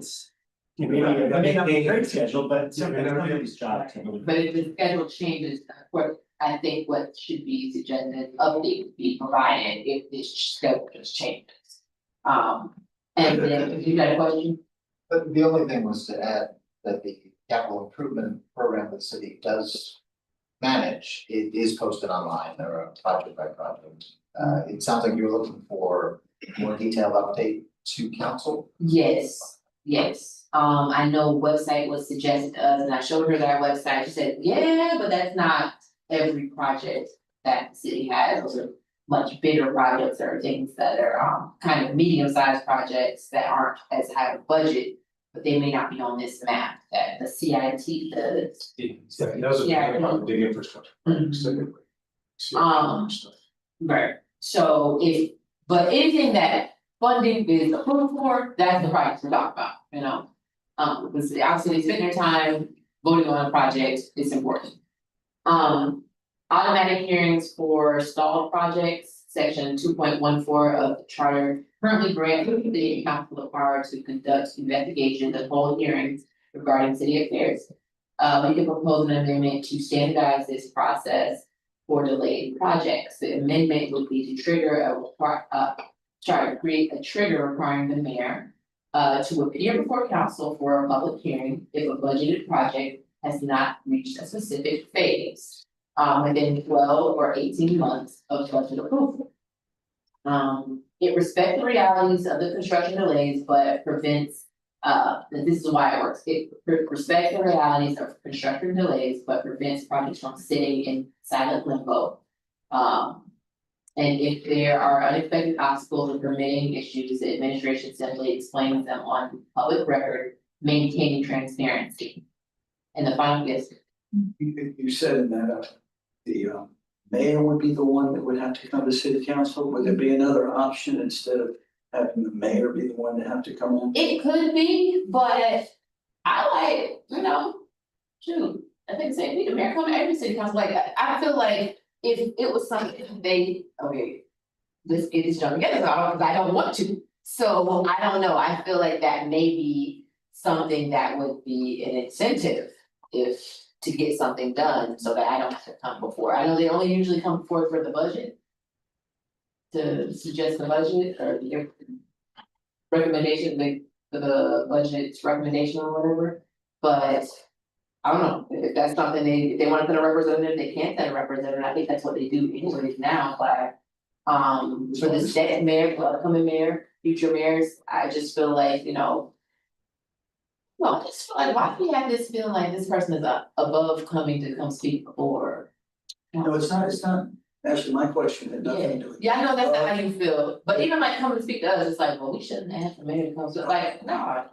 Yes, everything on, but what you're saying was, I don't know how many projects are generally going on at one time. Hundreds, so all I was saying is the mayor's not gonna have really any knowledge of any one particular project, that's how a CEO operates, so I'm assuming there's gotta be someone who's in charge of the jobs that you could call that would have that knowledge. I just don't know. I'm feeling, is that what's in place now, when the lady comes by and talks about the project? Are you looking at me? I have no idea how the city Yes. Okay. does it, but Administrator, whoever, usually, Right. you have to. It depends on if you're talking about the CRA budget, it's the budget or the general fund budget. if you see project managers are going up through public works or water. Depending on how you guys are structured, so And so what we were saying earlier, if the processes that are working, that we have right now aren't working, try something different or suggest something different, so that's just a suggestion, because if we hadn't come to report.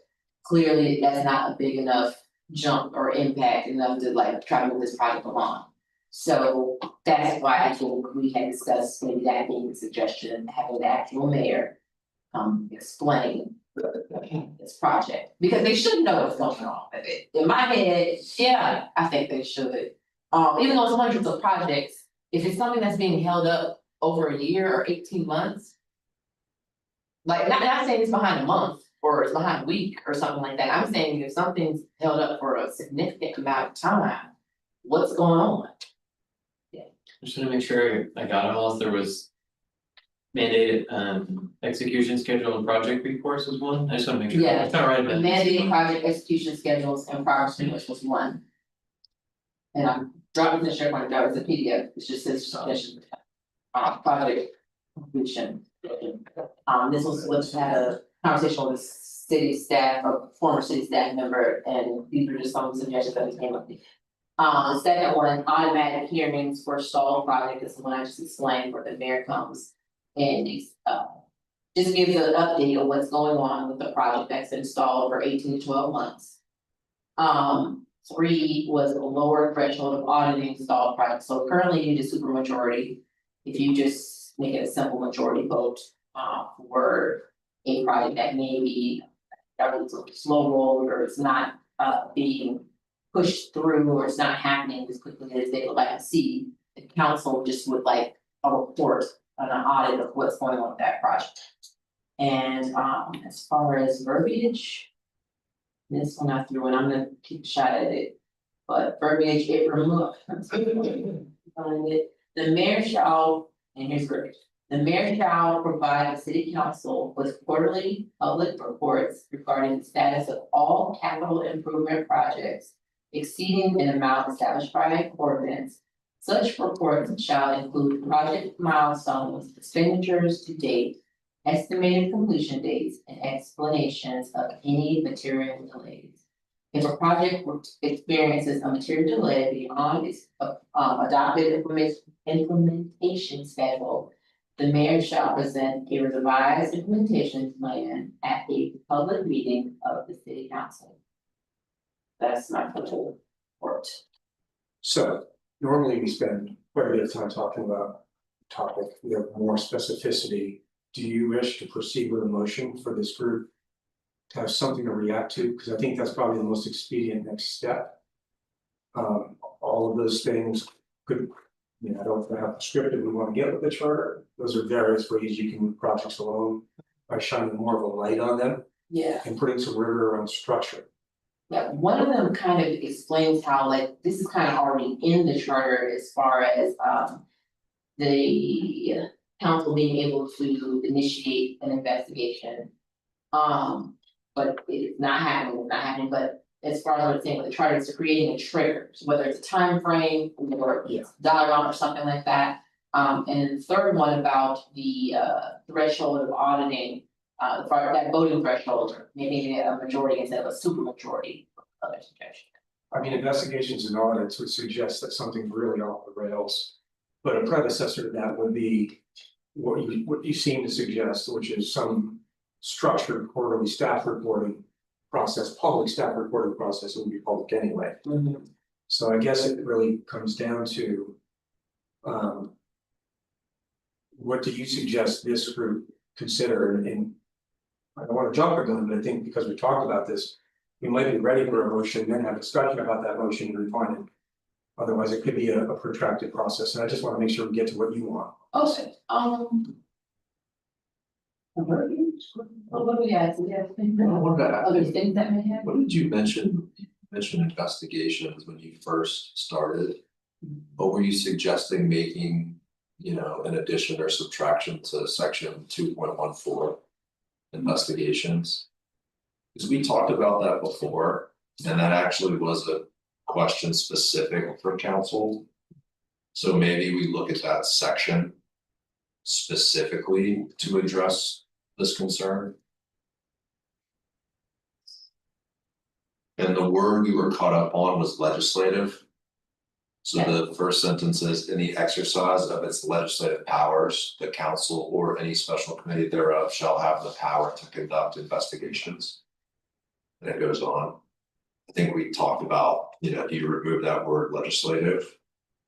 Or to your point, do you add, if a specific project has gone over 6 months or whatever, council has the power to investigate. Yeah, again, we said 12, 18. I want to just ask a question, Jen. Six. Is the.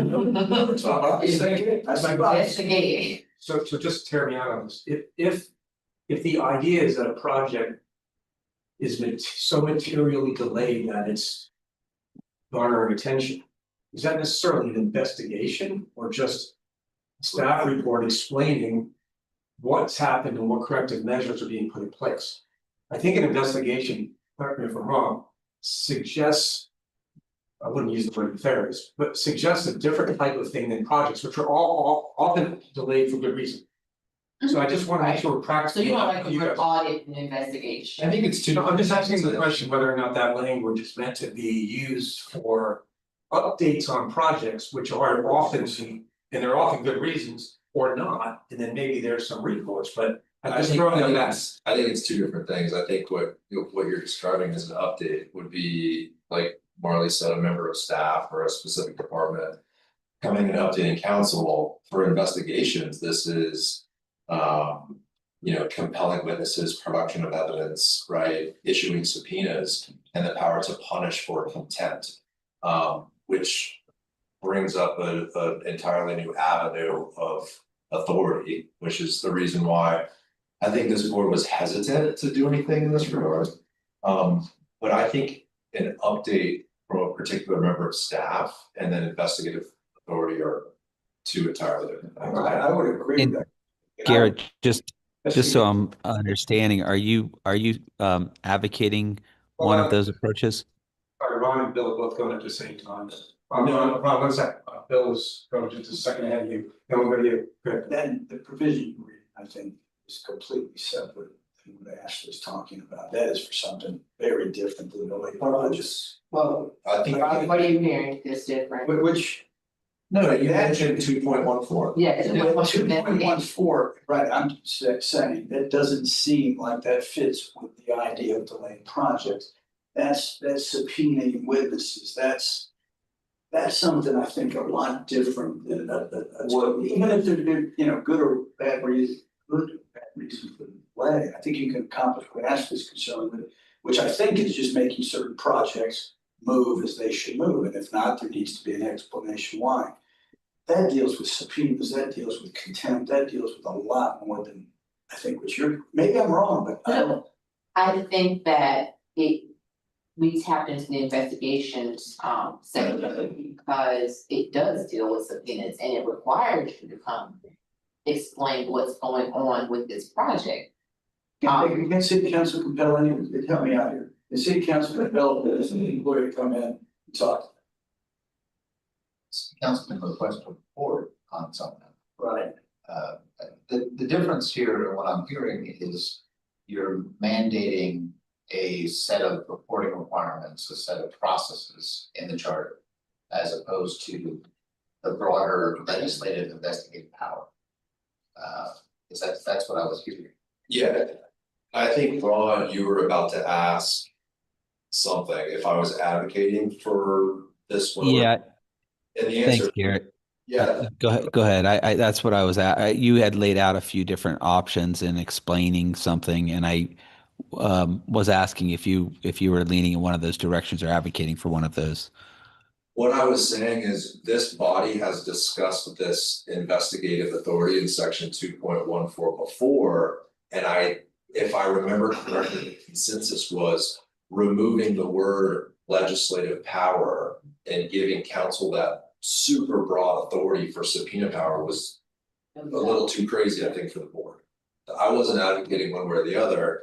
I was bringing up section 2.14 because Ashley had brought up that could be a section we look at to potentially add language to, instead of removing the word legislative, for example, maybe you add in, if it's related to a delayed project, maybe. Review reports. I'm sort of spitballing, but that's what I was saying. Understood. Thanks, Garrett.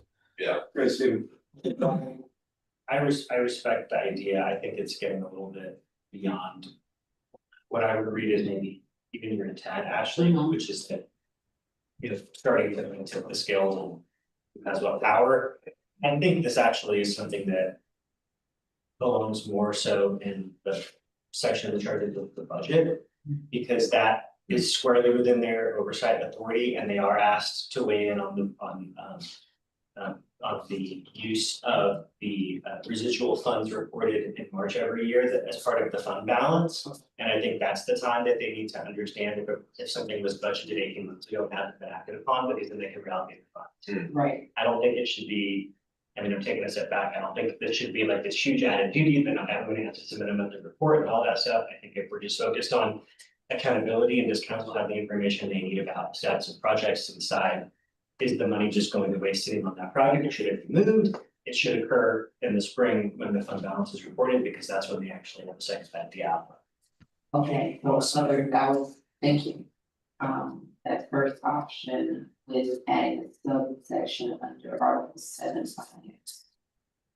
In regard to mandating a proactive reporting for capital funds. And I mean like a whole little. But I think it should be tied to their financial authority, not to them meddling in project management decisions, and I think that's squarely outside of their purview. Okay. In many other places in the chart, so. Yeah.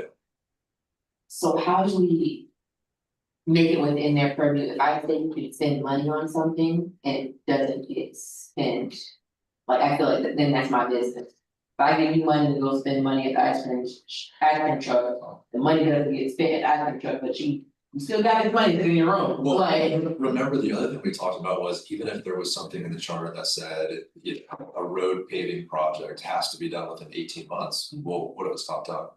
You know, even if council was to take the money away from that particular project. The road's not done, right? Really bad. Can I make a comment too? Yeah. I just, we talked about this a little bit before, but I just want to make sure we don't conflate the fact that just because we budget for something doesn't mean the project should be or has to be done. It really, it's approving the money to spend for a project, but that's not a mandate to do the project under any circumstances. And so I think there's a bit of a conflation of a budget approval and a directive that the project has to be completed at under any circumstances. There may be good reasons why, and there are good reasons in all kinds of budgets why things are budgeted, but they just don't proceed. understood. I took that, I agree with that one, and that's why I think having it occur at a time when council can actually be feeding the funds to something else. And frankly, if it's a pet project and it shouldn't be in the budget anyway, it should be reported on so that the other council members they have pressure put on them to say, was this really the right thing to budget for? The administration is holding on it. Why not move the funds to something where everyone has consensus and wants to move forward? So I'm assuming your intent wasn't just like shoving projects through, but it was also making funds are being spent in a timely fashion on things that there's consensus on, and I think that would also accomplish that from the other perspective. totally, and to go back to the whole, trope we've been trying to go with, what's the problem? Here we have a problem that I'm trying to figure out what the solution should be to this problem, that funds are being approved. And if they are not used, the projects aren't being executed in a timely fashion. How do we fix that? And if it's not being fixed on that lower level, is there something we could do? Are there other cities that do this Or I don't know. You know, we've asked you to go research other things. I should have asked you a few weeks ago to research if there's other cities that do this, or is there a way, or is Tampa just the best and we have the best city and we already have things and other people, other cities are looking at us. I know. But I feel like we have to be pioneers in some spaces and saying, you know, whether projects fall within a certain budget, they need to be done within X amount of months or whatever. If they are paving projects, if there's certain type of projects, like we need to have the timeframe mapped out. If that could be put in the charge, that would be great. One question. So if I understood correctly, Ken. If council wanted to receive reports on projects late by or over budget by name a parameter, they could request and would be given it, correct? So if council wanted to turn the screws on project managers in a good way, to say, you know, you said you do these things, where are we on track? Today they could do that. That would increase the visibility of these things, more pressure on the departments, the PMs, that, you know, that always results in better performance, that's just a norm. But that doesn't happen today, correct? That's my understanding. And like, so there's a problem, something's broken. I mean, I know the public sees that. Even they're not doing it, if they have the ability to do it and they're not doing it, it's not happening. Or it is happening, 'cause I know I do see reports on some projects sometimes. But I guess it's something that's just not required. And so if we have projects that, you know, they're like, well, where are we on this and where are we on that? And the next meeting, let's call this person, because you have to call somebody to come to the next meeting and then wait a few meetings until that person can come. So I guess what I'm suggesting is that there is a trigger already put in place for the project manager. If this project is not done by this date, or if we haven't reached this phase by this date, I need to submit a written something. It doesn't have to, you have to come up there, a written something to say what the holdup is, and they can announce that or whatever. Or it can be put on portal. But I guess before Bob, the reason I asked that is they're representing constituents who we've heard are unhappy with projects not being done. My question is why they're not asking for those staff reports, that would shine a light on those projects. And would require explanations just like you're requesting. So I don't know why they haven't, but if they have the authority to do so now in the charter, I'm asking what else is needed, just for the group's conversation we had on.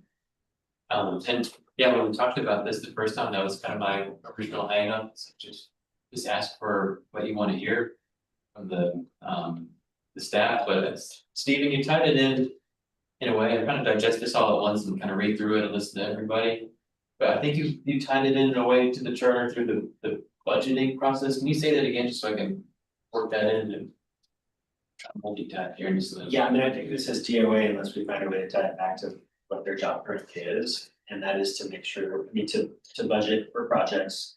And I don't have it in front of you, but I'm pretty sure we're not supposed to be budgeting for something unless it's a reasonable expectation that we can spend the money. So that, I don't know how.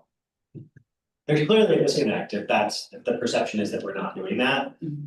To your point, I think that council really only has a couple of different things that they can do. When something isn't being acted upon, and that's to reappropriate the money. They can only do that when they set the budget, and then when the fund balance is reporting, which the fund balance is basically, when they approve the budget in September. It's based upon an assumption that the books are gonna end up getting trued up, and these are the conceptual numbers at the end of the year. That doesn't actually happen until March. So sometimes what's in the bank is more than what they budgeted for, and so there's additional money, and they kind of like all decide how they're gonna spend that. So I think before they make decisions about what to bring in that's new, before they make decisions about what that fund balance should be used for, they should know what projects have been hanging out that haven't been acted upon in 3 years. And potentially decide to divert those funds. If they're gonna cannibalize the fund balance, they should cannibalize projects that the administration doesn't want to move forward on. And then it's the public facing part of it too. I'm not just concerned about like, you know, just council knowing about what's going on. I feel like there should be a way for the public to know the progress of these things, whether they come on record and state it, and it can be 3 sentences, I don't care. But the reason why we have not started this project is because this is what's going on and that's it. But I just feel like there's no accountability and like by the time the project reaches 3 years late, you're like, well, what's going on? Why is this not like, why don't y'all know what's going on? That's kind of alarming to me. That's a lot of money just sitting in limbo. And the way I had it, to my friends when I was having the conversation, if you give little Johnny 50 cents to go to the store to get something and he leaves out the house, little Johnny can go to the store, get what he needs or whatever. Little Johnny might get distracted. Little Johnny might break his leg on the way. But in the interim, so at some point you're gonna find out why little Johnny didn't get to the store and he doesn't make it there. So I just feel like that accountability isn't happening unless I ask you. And I'm like, but we just approved X amount of dollars for this project, why haven't we heard back about it? Like, I feel like they should be, they should want to tell you what's going on with the project, I don't know. It's about accountability. Are you familiar with the on the city's website, there's a capital improvement project update that's it's searchable, and I'm not terribly familiar with it, but I'm just looking at it as we speak. It's got the title of each project, the project type, the status, the dollar amount, what district it affects, what fiscal year it was approved, and then you can click on the status and it gives you more info. I'm not sure that is at the level of detail you're talking about, but I just wondered, are you familiar with that Yes. online mechanism? Yes, the city staff that I spoke to, she's aware of it too, and she said, that's still not an adequate way to report what's going on with all the projects that are happening. So, and I didn't know what she meant by that, but she said that's why we just came up with some suggestions, but she said that wasn't the best, that was not the best system either. So if we want to move forward with some sort of mechanism for reporting, I'm just trying to think of the way we would tie that in. Stephen, you're thinking it would be in the charter under where the budgeting procedures are, and we would have to decide on some sort of timeline threshold, whether it's a year, 2 years, 3 years. Just trying to figure out how we angle into this, into the charter language. If that's something that we I just said it can't be around that. That's where we left it last time too. Like, Should we ask somebody, like, is there anybody, either the budget officer, I do agree with Stephen, it could be in the budget section. And I think that there could be some time and terms in terms of an appropriated dollar amount.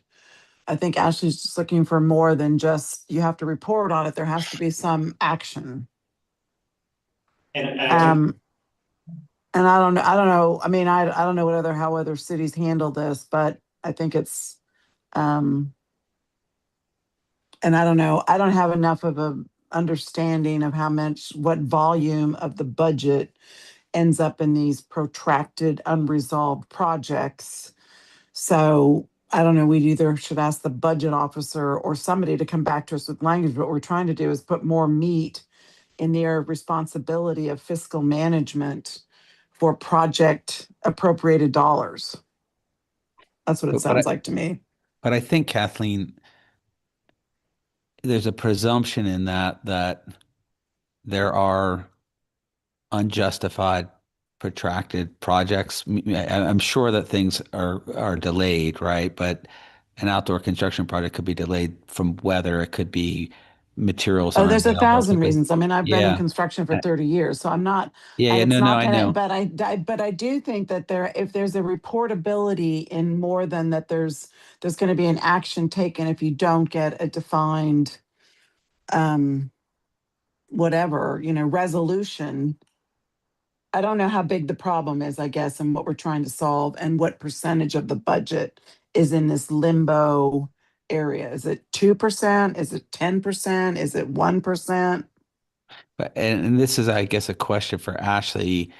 Are you more concerned with transparency or a mechanism to force a project forward? I feel like with transparency, that would help with pushing the project forward. Yeah. So it's just, I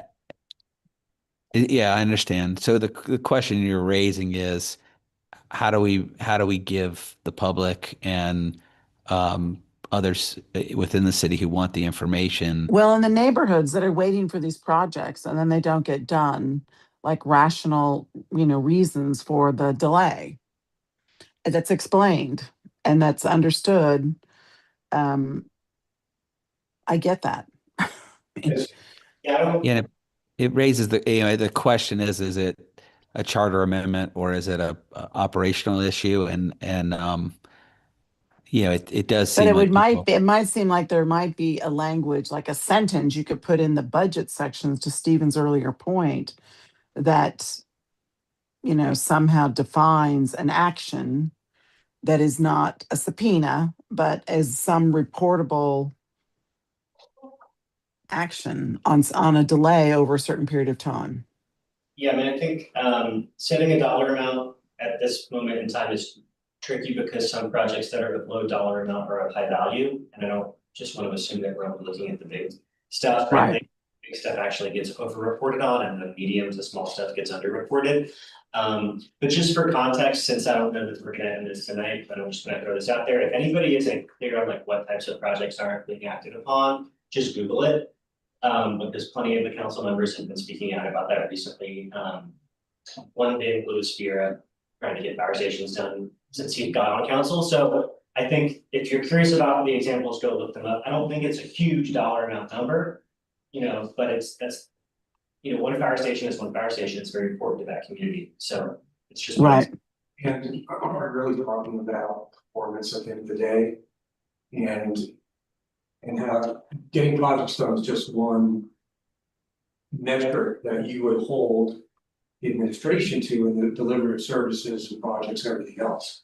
It's just another, so to me, the bigger question is around the performance of the mayor team and they're, anyway, I think it's just one piece of that conversation around what they're charged to go do deliver. I wanted to personally that characterization, I'm viewing it strictly through the lens of city council approved the budget. They expect certain projects to be done that are committed to, if they're not being done, either because the administration doesn't want to do them or because they're not feasible. I agree with Ashley, that should be reported on transparently and each side should be brought to the table to explain why. Because the public has an expectation of some things. And I think we talked about this last. It's about it and not make it about, are they managing projects? Doing a good job or not? I don't think that's how we should be viewing this. I think it's more about a fiduciary responsibility council. It's a different lens for sure. Ron, go ahead. Yeah, I was just going to ask, I think we talked about this last time. It's more of a question for Ken, but either in approving the project or approving the budget or by ordinance, the city council can require that certain information be made available to them or to the public, right? They can do it. They can do it that way, even if it's not in the charter. Yeah, what I'm hearing is the difference here is having a mandated schedule of reporting versus upon request by council. But the council could mandate that themselves if they wanted to. But they have it for some reason, so I'm just saying, yeah, I'm just saying, and maybe they don't want to do that because it's gonna seem like an attack every time. Hey, why do you keep asking about this project? Why do you keep asking about this project? If it's just mandated that you are going to do this, like this is the rule. Because it may seem like they may ask about some projects over the others, or not ask about certain projects, and then it's like, if it's just, or if it's in your production process, whoever the project manager is to do this, if this is late, then it takes the hands off and just politicize, or why did you ask about the fire department, or why didn't you ask about our project, or why didn't you ask about this project, so. Yeah. I'm trying to figure out how we can move the ball down the field, do we wanna see who's in favor of, just keep it really broad, having some language in section in Article 7 finances about reporting at all? It sounds like maybe that people are in favor of a budget change based on Stephen's expertise. That might be where it goes. Do we want to explore that? We can. I mean, just a quick yes or no, so we can kind of figure out where we're going with Right, right, it might even be a broader question, do we even believe the charter is the right place to try to get this done? Sure. So maybe we start with that and then we can zero into where it lands. So let's just to get a sense, not to do a formal motion. Sorry, I just want to make sure. So you can keep down the cancer, keep it. No, it has, and that's what this group is here to do, to either decide to stop kicking it or feel like it should be handled elsewhere. So how many, I'll ask those online in a second, Ron and Kathleen. Show of hands, how many think that some type of charter amendment should be done to address the issue of transparency, accountability, and delayed projects in the charter? I'll vote for it now, but I might vote against it depending on the. No, that's okay, just in principle, do we think the charter should be a place to try to help fix this issue? But Yeah, right. So it looks like, how many hands are up here? 1, 2, 3, 4, okay, so that everyone in the room said that it's worth exploring charter language to help fix the issue or help ameliorate the issue. Ron and Kathleen, so we're gonna, that's a for us to at least move forward. Well, I think we voted on that same question last time, and where are, is there a specific direction actually, or? I mean, what would be next? Would Ken look at the charter and? see about Well, when we talked about it last time, we did not make any charter changes. Oh, I know. Okay, so- Voted on. But now we're saying the new ones. So I'm just saying what that looks like is. That wasn't my recollection. My recollection was this, you know, the consensus of the group was mostly that we wanted to move forward on something, and here we are. Okay, Yeah, I mean, I think it was still a little bit cloudy last time, Okay. whether or not we were talking about intervention or just transparency, which I think we did address just now.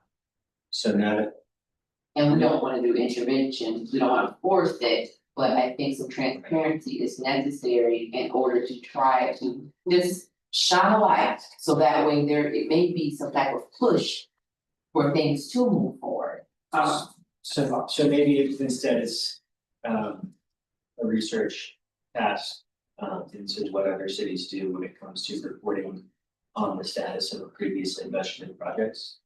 Yes, And if the charter is the right spot for that, I'm sorry. yeah, if there's we're just kind of where I was getting.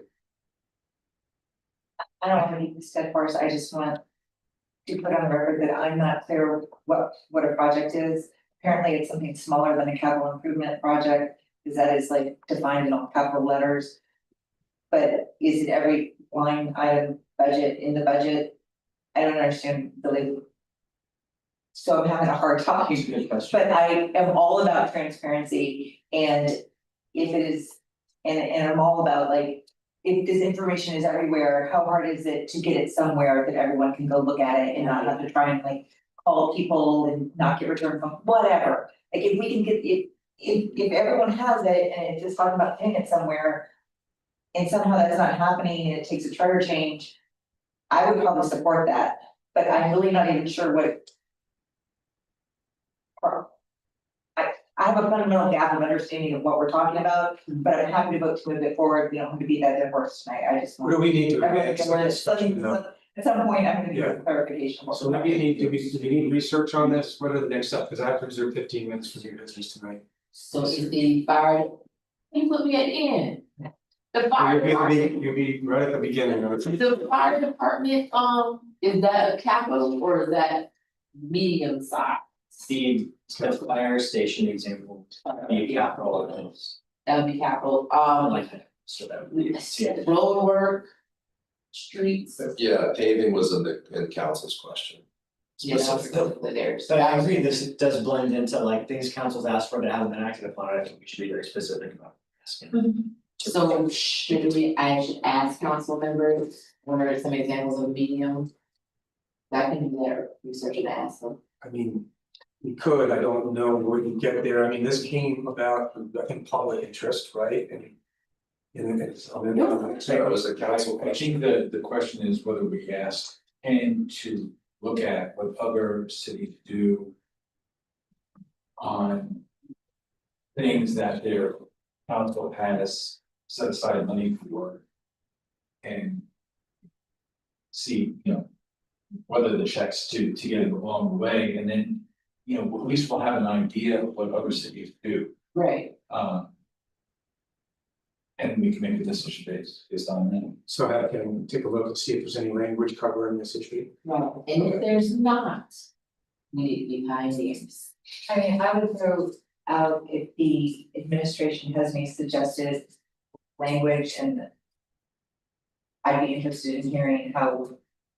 I'm sure they would agree that transparency is good, and if they have some way to frame this in a way that seems workable to them, that'd be. I agree with that. And I'd also ask isn't there a city and county association in the state of Florida? I mean, there have to be people that are trying to get information quickly on the status of allocated appropriated dollar projects.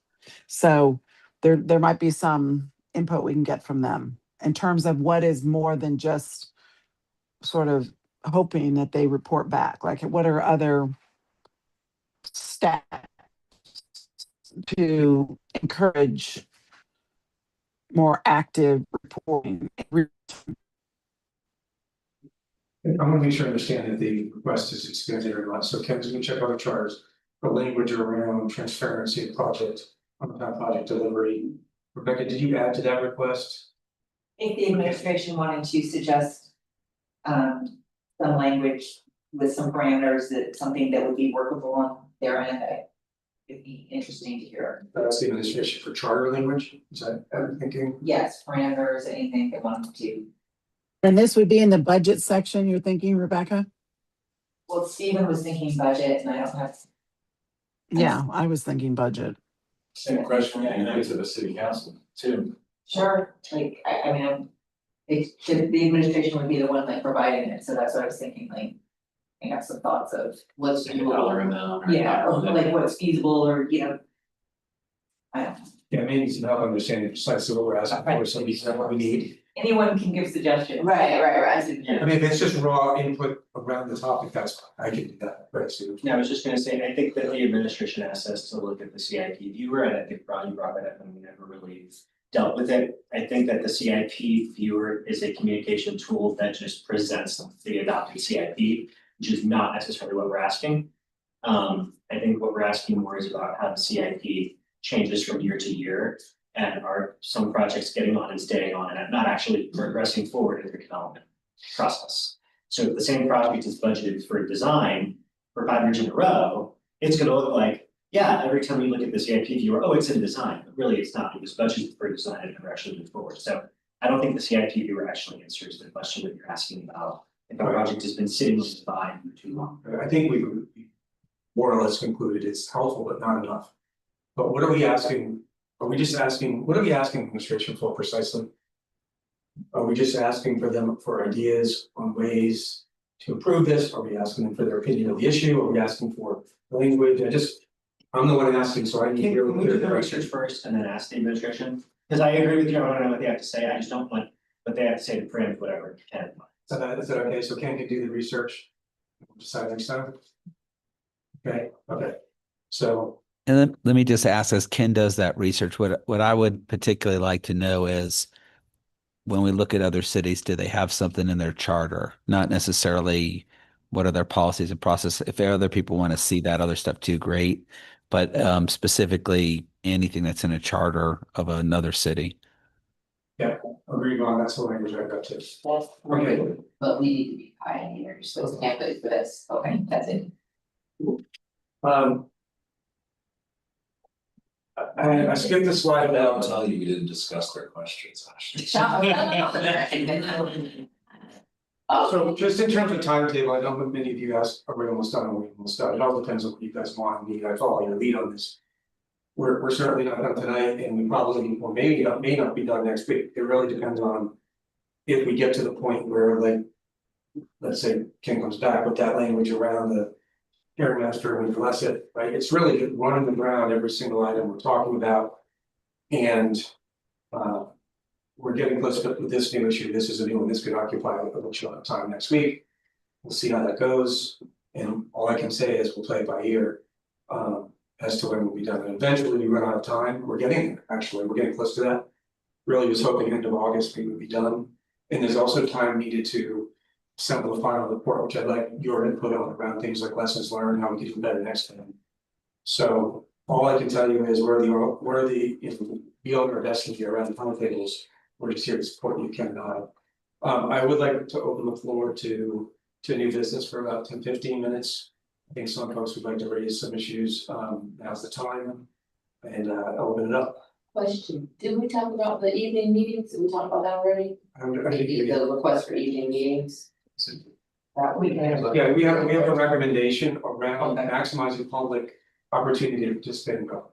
So new business from, Yeah, one thing I raised a couple of weeks ago, Rob, I watched the video clip of one of the council meetings too. And there were, I'm assuming everyone's aware of this, there were 3 issues raised that were concerning me. The first was that there was someone here from the mayor's office somehow intimidating us. That was one issue that was raised. The second issue raised was whether we had fully vetted and discussed the questions posed to us from city council. That was issue 2. The third issue raised was that Rob, for some reason, somehow wasn't doing his job, so to speak, and maybe we didn't facilitate her. So when I saw that, my reaction was a couple. One, and I hope y'all feel this way, I'm very proud of the work that this group has done. You all have worked very, very hard to come together as a group, listen to each other. We come from very divergent backgrounds, and it's a beautiful thing. Right, I made independent decisions. I can't imagine anyone around this table is intimidated by anyone who's sitting in the as to vetting questions, my Lord, we have talked and talked and talked about all of the questions and all of the issues that have come before us. And then lastly, listen, I don't know how many of y'all have done. I'm probably the 50th one of these type situations I've been in when there's a facilitator. You have to have a facilitator, or else you just die. And Rob, I'm not going to get up hugging, but you've done a fine job in my opinion. Okay, so I don't know where we stand on this. I do know that there was a moment in time that in one of those meetings they wanted to hear from us. They wanted to hear, they specifically said you and Ashley. But if there's anyone speaking to city council that's going to be Q&A, well, we have to be very, I think, circumspect and conscientious about that. In other words, if anyone, if it's you, if it's anyone of us, if you're speaking on behalf of the commission, then that's one thing. Speaking on behalf of yourself would be another thing. So I don't know where that stands, whether or not there's a follow-up on that, whether there's really is an expectation of someone to go there. But I really, when I listened to this, my reaction was selfish, not selfish, but it was a defensive one for all of us, because I do think we busted our tail the best job possible. So I wanted to put it out there. I don't know if anyone's heard back from anybody, but it really is an indication they want to hear from someone. Has anyone heard anything subsequent to that meeting? At that meeting, they made a date for a. Yeah, like on August 6th. But they didn't make, I didn't hear. There were 2 meetings. And Stephen, I can't remember the exact date, within the last 30 days, but I watched one wherein the issue concerning. June 11th. June 11th. At exactly. Was it like during public comment? Or was it? No, it was during business at 3 hours and 29 minutes and 50 seconds. It was, I don't know, sorry, it was not a person, it was someone that was on front, Okay. made a comment about the intimidation one time. I don't even sure. I think you should. Last time I played the clip of when they were talking about the special master. I think that what you're referring to might have been the same meeting. It was just right before it. It was June. I thought there was a second, no, it was another. There was a meeting. There were 2 meetings, but you played a clip, and this was right before you played the clip, and then I hadn't heard this clip. I just heard your clip, and I was like, wow, they seem really dismissive. I didn't hear your clip. And I was so confused about you're so dismissive, and it's because I would think of this other clip Which, if anyone's interested, we can play if you have. Yeah, which one do you would second on impression? Play. These are the ones I'm talking about, Yeah. Yeah, that's fair. but they were two different. We can play it, but I do want to Be it for land development code, construction services fees, and their times lines for July 16th. Okay, yeah. I have a motion, Councilman Cross, second, Councilman Bureau, all those in favor say aye. Aye, opposed, ayes have it. The last one is just one that I had, and I've been hearing that. I haven't listened to all the charter review commission meetings, but I've been hearing that they dismiss most or all of our questions that we asked. And now the mayor's political advisor is sitting there. Some members feel intimidated by that and bullied to follow certain things by the mayor. It's one thing if the mayor wants to send memos, but to push the committee in a certain direction. I guess what it means is if they're gonna do that, then we should go sit there as well. So that's a side issue, but I would like to make a motion to ask the charter review committee to give us an update on the answers to our questions on July 30th. Okay, so have a representative come and give us their response to our questions. We had about 30 questions. We need to know whether they're going to answer our questions or not, and that is kind of a midpoint, and if they're not, then we need to figure out what we're gonna do about it. I've been advised they dismissed all of our questions, but so I have a motion from Councilman Carlson, a second from. So if I may, I'll second that, but can we get it like time, maybe 10 minutes, or 10 minutes? Yeah, just, I mean, I missed for presentation from you. Yes, it is, yeah, just under what point each part of the under presentation sentence. When I looked on July 30th, it looked to me like it was.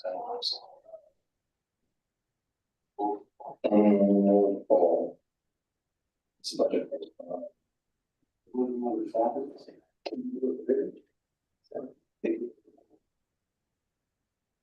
Somebody could have to draft. Unfortunately, probably we're gonna get it actually, but can we do that August 6th? Yeah, August 6th. August 6th.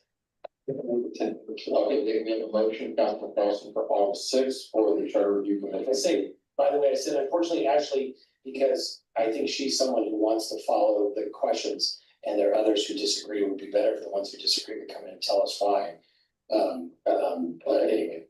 So we have a motion from Councilman Carlson to have the charter review commission come to city council to answer the. There's something on the answers to our questions. Okay. What August 6th? Yeah, this is just police. August 6th is good. Police is here. I don't think I cut off anything, so. Okay. And then there's. At the last meeting, these two amazing gentlemen alerted me to this conversation, we had to listen to it. And it was asked, they asked me, haven't we have we spoken about all the questions? Or talked about all the questions, and I shared, I said, well, maybe. There were some questions that we didn't know the answer to, so we said, let's get back to you guys, and we went back to, I was wondering, like, have y'all gone to council and asked them what for clarity, sometimes we didn't want clarity on the question. And granted, I didn't go to council making this claim, I don't know where it came from, so I can say that publicly, I don't know where it came from. But, I was like, maybe they're thinking, I said, well, maybe there were some questions that we didn't get clarity on, and we just kind of skipped over the questions. So I said, as a person that loves the research, what I will do is go back and look through all these videos and their transcripts and pull up the questions that were posed and then put them in a spreadsheet. So now there is a spreadsheet with all the questions along with the YouTube link to the point where we had a discussion. So what we did. We did as a group, all right? So the questions are in a column, the answer to that question is in another column, and the reason why we came to that conclusion in So, third column. Actually, where can we find this? It is under documents, reference materials, Ashton review. And did you work with this one? Huh? Was this with Ken and Rob? Yes, because they put down the question. Well, I'd like to refine that, I'd like to add a little, if I could just add a little context, since we were part of the conversation, otherwise I'll stay out of this. You know, my view is, of course, we've been through all the questions because I have records of it, both on the video, on the flip charts, some of us in the minutes, and in the tracking sheet, which I tried to make sure that we reflects everyone's preferences, to the level of being, because our minutes aren't he said, she said, word for word. Actually took the steps to try to be very precise about our conversation, which went all over the board, depending on how much we knew, how much more information we needed, if we had a guest show up. So her working on that was done independently after those conversations to answer the question of yours, Bill. I haven't looked at it yet, I know it's out there. But that's what's happened. The assertion was that they were dismissed though, which I would hope everyone agrees is not the case. I don't think they were You know, and how you get through answers to 25 questions, each with some sometimes very complicated summaries in a board meeting is a question I can't answer for you, Ashley, but that's what happened. I won't say they were dismissed. There are some questions that I could not find our discussion.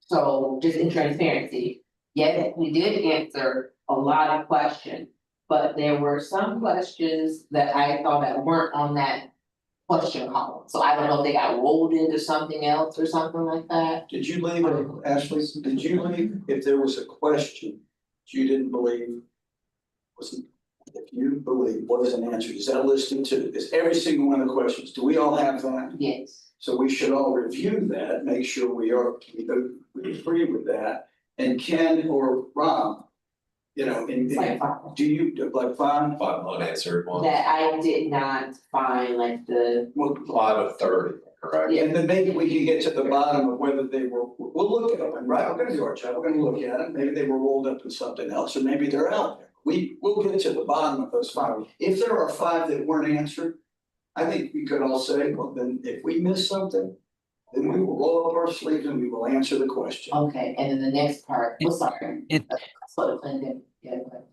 And for what it's worth, I don't see those as questions that we have to answer. I saw those as questions about the charter that we should consider. In other words, it's not within our scope to give advice to the city council on every question that they may have. It's to make recommendations on the charter. So we consider the questions that they said, but we don't have to answer the question. We may not know the answer to the question. We consider the issue and determine whether we think a charter amendment needs to be made. all right. Yeah, I appreciate that. I know that was a huge amount of work, so thank you all for doing that. Seriously. I will say though, I'm a little concerned because I think that we have an end in sight. And I do think that my hope is that we are able to produce some tangible recommendations. And I personally think that we've spent most of our time trying to reverse engineer their questions to figure out what the problem was that they're trying to solve. And then re-engineer it back in a way that we're all comfortable with, if we even are. Like, I feel like that's been a lot of our discussion. Yeah. So my concern with just responding to a bunch of yes or no questions is that we're not really gonna do our job and it's just gonna take them off. So I think that if we are going to respond literally to the questions, then we also need to respond about what we're doing about the topics that they raised and the issues that they brought up and the potential problems that we think they might have been trying to solve and what we're doing about it. Right, and that's what Ron was saying, though, and there is, but you know, it's not just a yes or no.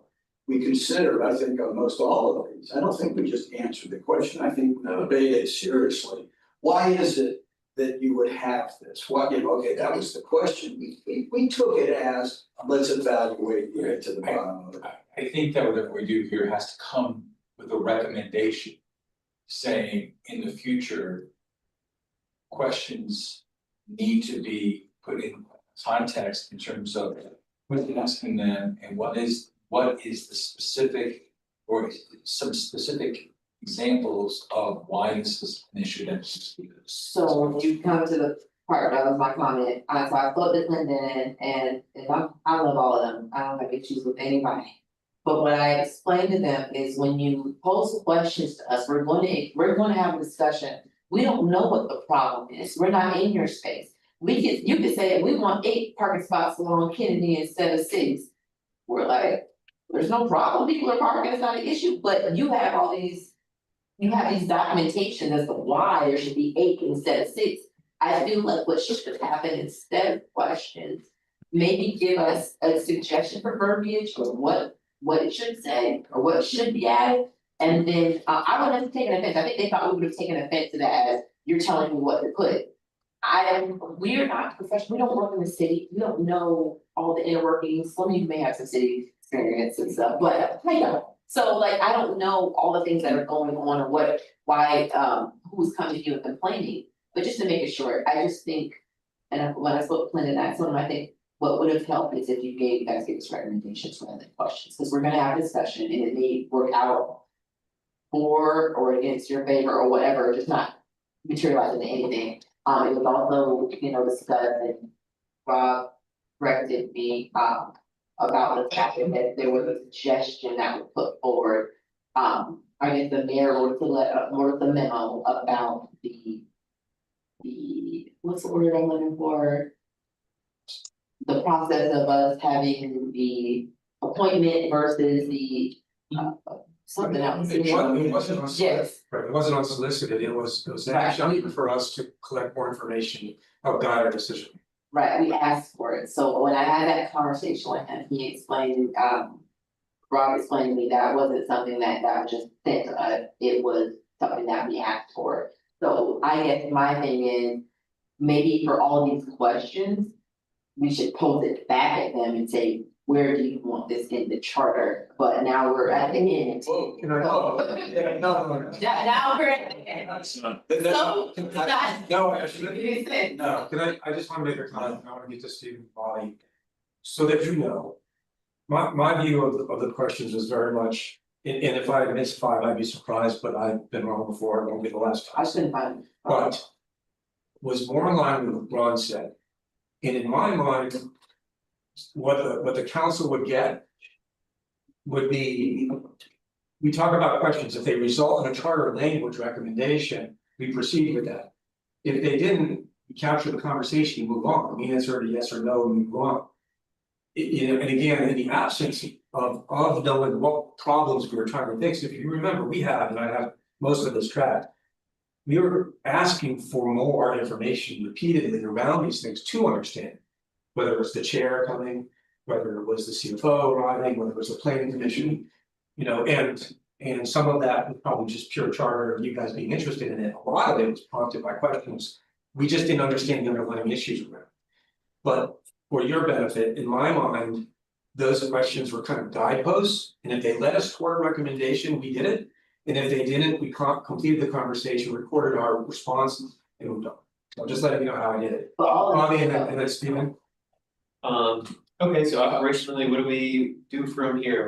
There needs to be a report created and presented by August 6th, is that Ashley and you and Ken? Yeah, where's it looking? What's No, our- I don't know if that's the case, Grant, Let me just ask, that clip that I just listened to was the first time I heard that. Was that officially communicated to us in any way, Rob? No. I don't think we do anything until something's communicated to us. I feel like we have talked a ton about the issues that were raised. We had the chair very kindly come and speak to us for a lengthy period of time about some of those questions. I took his tone from it consistent with my statement earlier, which is these are things for you to take into consideration. They weren't directives to do anything, or he didn't say to us when he was there, we want written answers from you. So I understand that it was said at a public meeting, but until something's communicated to us, I don't think we should do anything. I think we should handle this the same way they handle it at the city. I think that Ashley should have a conversation with the chairman and let him know that the timeline for completing our work is in the very near future after that deadline, and that we would like him to please continue this report so that we can report on what they asked us to speak to, which is the answers to their questions, as well as the recommendations that resulted from the research that we did investigating the questions. Okay. I think that there's a way to do. I mean, one of the recommendations I was going to have in new business today is if we're getting to the point of our wind down, we should do a summary statement that we all sign and say, we're honored to have served in this purpose. We, honored to sort of try to build Tampa into the next generational city that attracts blah, blah, blah, communities, diverse and active communities. And we welcomed all the input from the city council. We debated every point that they raised. We had how many outside speakers. We met this many times. That becomes a public document that they can't, with all due respect, and I don't deal with them and I don't have to lobby them and I don't have to interact with them except to vote for them or give them money. I think that there's sort of a little bit of group grope here. I mean, we took that verbatim, everything that they sent, and tussled with each one of those things over the last however many months we've been meeting. And they never asked for a report back. And frankly, we're an independent commission. So let's own our space. Let's be respectful. Let's do a summary statement and let's send our submissions forward. And then let the, personalities / egos / ownerships sort of fall where they lay. I mean, I feel like we were appointed and the audience is the public, and we dealt with the 3 issues, in my opinion, that have been the most meaningful. The other question was, that we asked ourselves is what are we trying to fix as we looked at all these different suggestions from the city council and the public and everybody else. So I don't want to get into a defensive position, and I won't. And whether we sign this letter or this note or this summary statement as a group or as an individual, I will send something like that so that there's a public document to the length and the depth and the integrity with which we looked at this charter review for the city of Tampa, which should be, and continues to be a great city leading Florida lots of ways forward. And with all due respect to the elected city councils, which I have huge respect for anybody that runs for office and wins that office, and I respect their service, they've got to also respect the service of the commission. So one of my new business points was I think we should try to see if we can figure out a summary statement that just lists out all the different people we did get input from and we sought input from and we listened to, and not be defensive in any way. I did not see the clip until I listened to it 10 minutes ago. That's good input, Kathleen. Thank you, Gary, and then Alan. Yeah, I think that's all fine. There was a motion at council that was approved for a summary and your name was brought up and you did this awesome work. Thank you. I wouldn't want to leave it at that and have you in a position where you don't have our backing as an entire group. Since it's our group being brought to a question, I feel like we should operate as a cohesive body in support of you, the chair, as you deliver to council whatever they're asking for. Where did you leave it? You were telling the story about you met with the chair. Where did it was?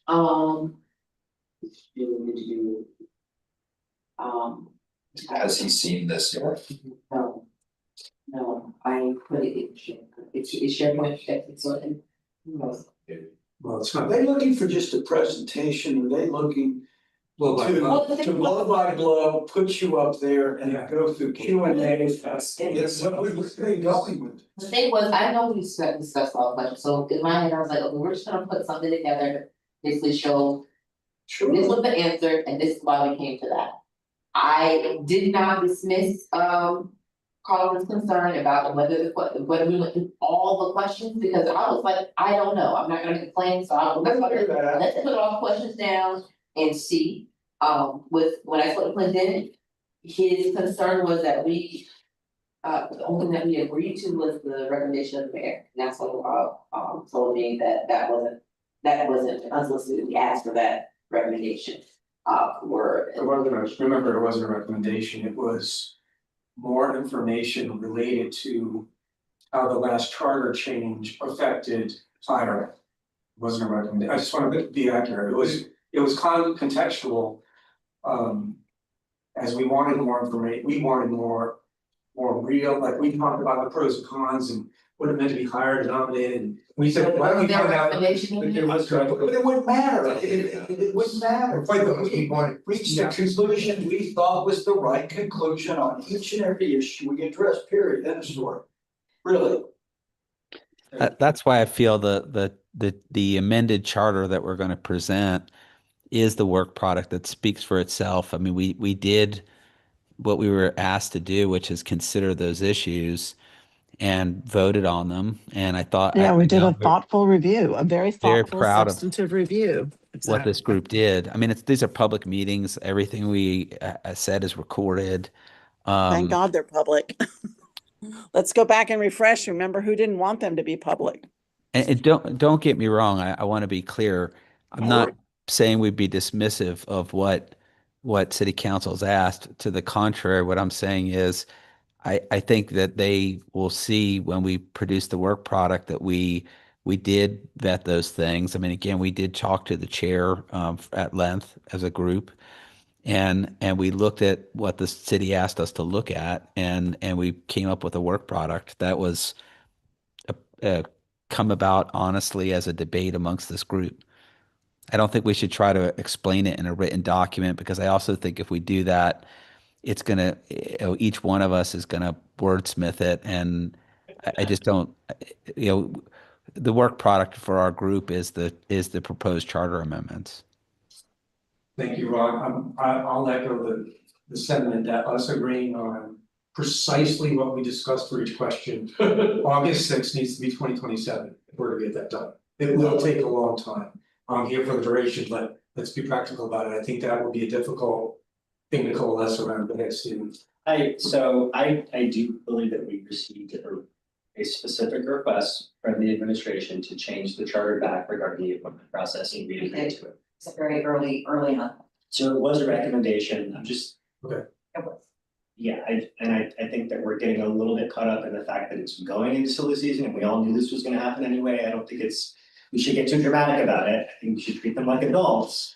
And Ashley should have a one-on-one and say, we need another month and we'll give you our final report. It's going to address the questions you asked yes or no, and it's also going to address other recommendations that we came up with throughout the process. Somebody a little second, I think that I don't know if they're asking me for a full report on each question. I think they just wanted to know why are we ignoring the question. And that's why it's not going to be an easy 10 minutes. Bobby, go ahead. But then when if a question is posed, did you speak about this? I can say at time code, this and this. Sure. Yes, Well, we have the proof. so. I have to find out what this mysterious 5 are. I didn't know that we missed any. Bobby, go ahead. So I'll preface this by saying I respect that certain council members feel a certain way. I would disagree with the characterization, but I personally find this conversation agonizing. This is so difficult to sit here and listen to. I feel like we need to keep our eye on the ball. We've got work to do. We don't have that much time. I agree with Stephen. If we could deal with this in a way where we say, hey, look, I made this beautiful work of research. Let me sit down with you one-on-one and explain where we're at. We gotta focus. We can't just get thrown off the trail right now. We gotta finish our job here. Like, this is just painful to sit here and listen to this conversation. Right, so it gets back to something that Ron brought up a few minutes ago. Actually, were you requested and required to go to the council meeting? They made I guess maybe the communication hasn't come yet, but they made a motion and second and did all that stuff, didn't they? Yeah. So It hasn't come. It's something they wanted to report. It's not. They said maybe. They said maybe. I think they said maybe. It's not you, it's. But we can request a continuance just like anybody else can, especially if it's a timely date. But I can We're very talk close to being done. A That's the way to go. Yeah, Given the hour, you will meet again before that deadline. I will assume all of this conversation will get back to council, and I also think it would make sense to reach out to the chairman to see if we have more clarification on what exactly they're asking for. And have the opportunity to discuss that. Yes.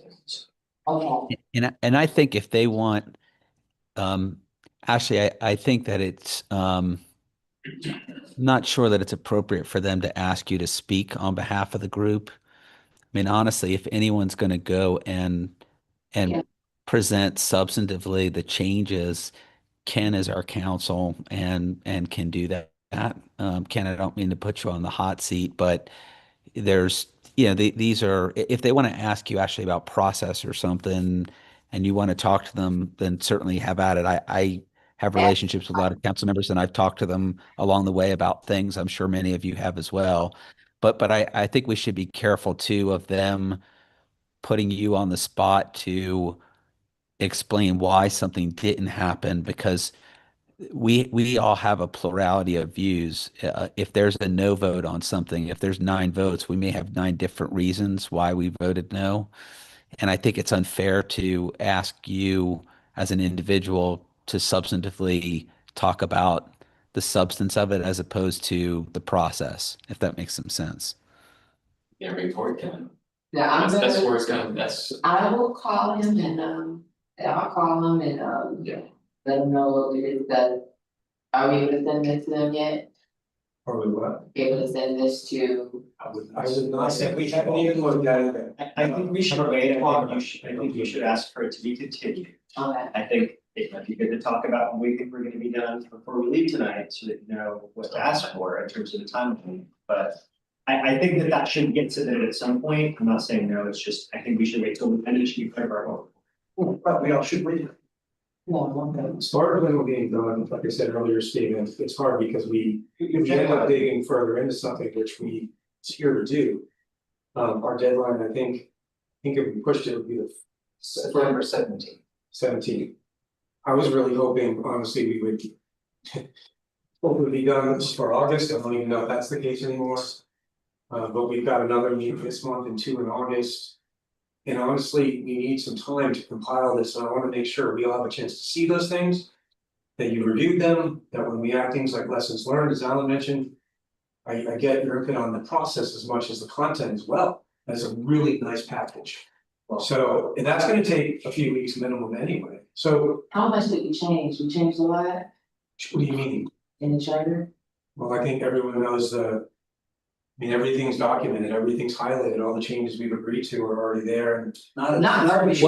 Rob, In the Rob, chart- what's going to take multiple meetings? I mean, we're having 3-hour meetings. We're already 20 minutes or 3 hour and 20 minutes tonight. What do you help me help us understand why we can't wrap up in one more meeting? I think if I forced, for example, you to take a very direct motion, we vote, we say no, we move on, we can get done quickly. But since now we're asking, for example, more research on other charters, I'm not levying judgment against that. Then you have to digest that and decide what we do with that. So to your point, Ron, if I have this group's unanimous consent to push us harder than we have and leave less time for conversation and research, we can be done next meeting, 2 weeks from now. That would give us ample time, because I think it's gonna take 3 to 4 weeks to really make sure the product's where we want it to be. So I was kind of hoping, finish our substantive conversations next meeting. And then maybe one more virtual meeting where I really get your input on the process. Make sure you understand the review cycle around this deliverable document. But it depends really on how much we want to discuss the items. The last 2 issues that we've got meeting ones are the inspector in general, right? That's coming back to us, and Ashley's issue. That's it, isn't it? It's Zoning, right? Stick to zoning. So zoning was HVAC. We agree all the time, right, 8 to 1. Right. I don't know who the whole. So it's pretty quick when we get language from Ken. But that language is just how the. I'm just agree on the church. So we have language on most of those things Yes. that we're already pretty much aligned on. That should take about 10-15 minutes. We've come back to the concept around projects transparency, if it's in the charter or not. Remember, we said, well, we may need more information from council and administration. First, we want to do research. We go down that road, we're looking at a longer timetable, because one step includes the other, and it comes before. So. Don't know for sure if you'll see much around projects and delivery. Feels to me like you probably will, but I don't want to, again, I don't know. you come back and say, I haven't, then, so. If we can buckle down and just commit to a little bit more rapid decision making, next meeting, ideally, we would be done. And do we wanna do that? That's the good. I'm following your pace while trying to respect your wishes to get things done. You should try. I think So can we try to really, knuckle down and next meeting, be done? We have a report to. So that's a long answer, Ron, but I don't I want. think what we're saying is let's finish next week, and then, when I say finish, I mean discussions, and then it's more around product, final reviews and input on that, which is an easier thing, right? We're not talking about. Charter anymore, right? Well, they have- Can we just agree that we're gonna talk to our whoever appointed us and say we all agree that we'd like to continue, but still this day. We're working on the answers to their questions, but we're also working on finishing up and we're really close to being done. Yes, Yeah. I'll do that. But I wouldn't say we're working on answers to their questions. I wouldn't, because I don't think we're answering the questions. I think the questions were for our consideration in order to do, I'm opposed to us answering, substantively every one of those questions. I think the question was, should we make a charter amendment? And we should discuss that and make a decision. So maybe you didn't mean this, but I would steer away from telling them that we're going to give them answers to those questions. I think we answer the question through whether there's a charter amendment or not. The question, every one of those questions was, should you amend the charter in light of this? And the answer is, we took all those into consideration, and here's the charter amendments that we suggest. So Ron, is it better to say that we are working on responding to their motion as well as the charge that our committee was given?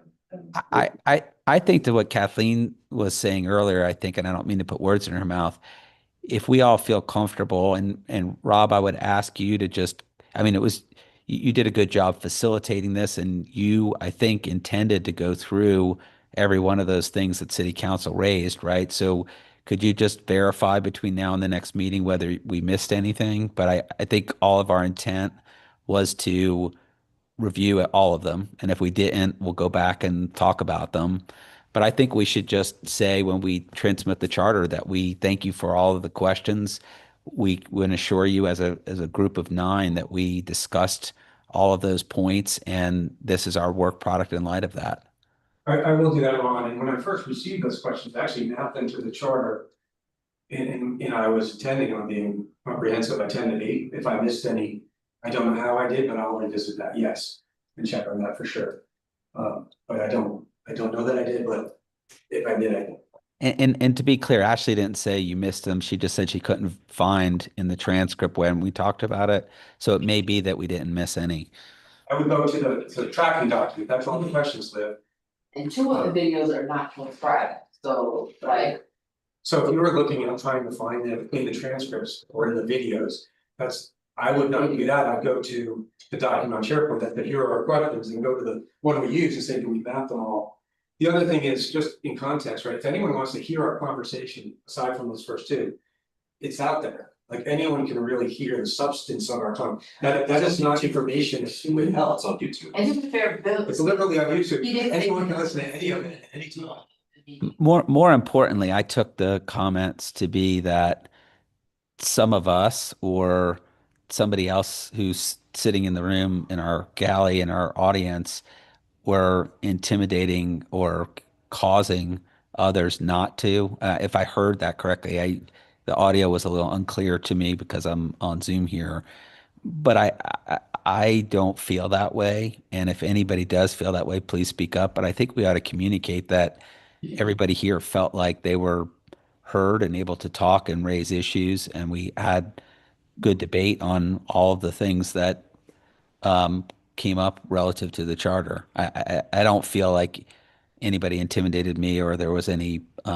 I was voted down on some things, but I respect the votes and felt good about every discussion we've had. We're really proud of our discussion.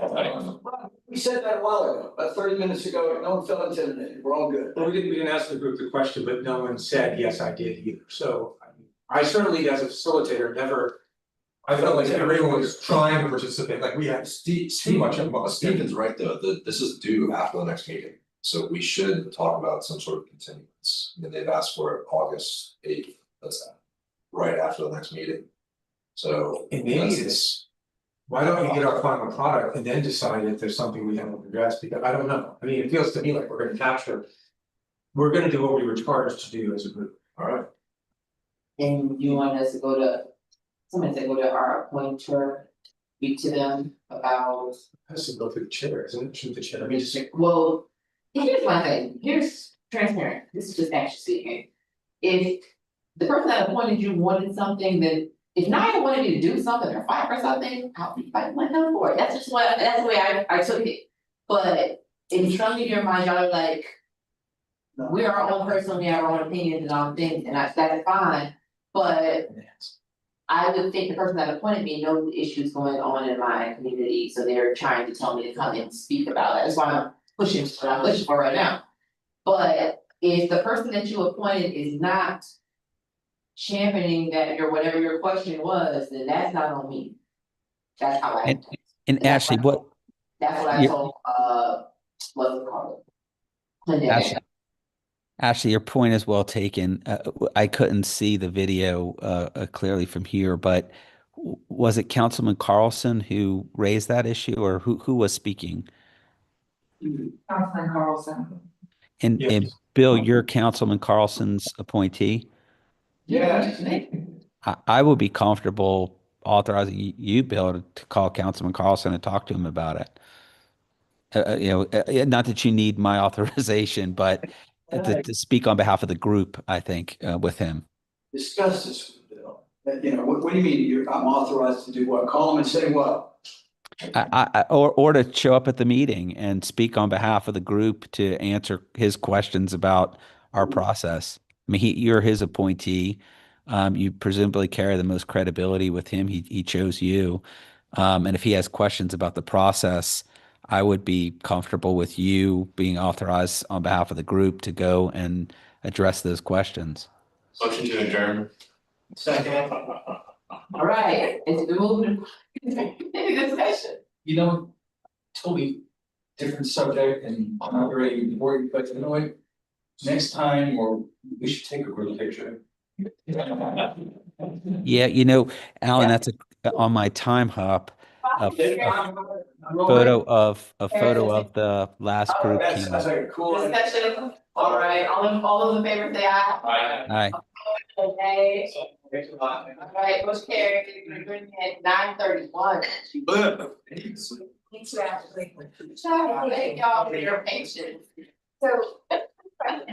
I think. Oh my God. I should be. I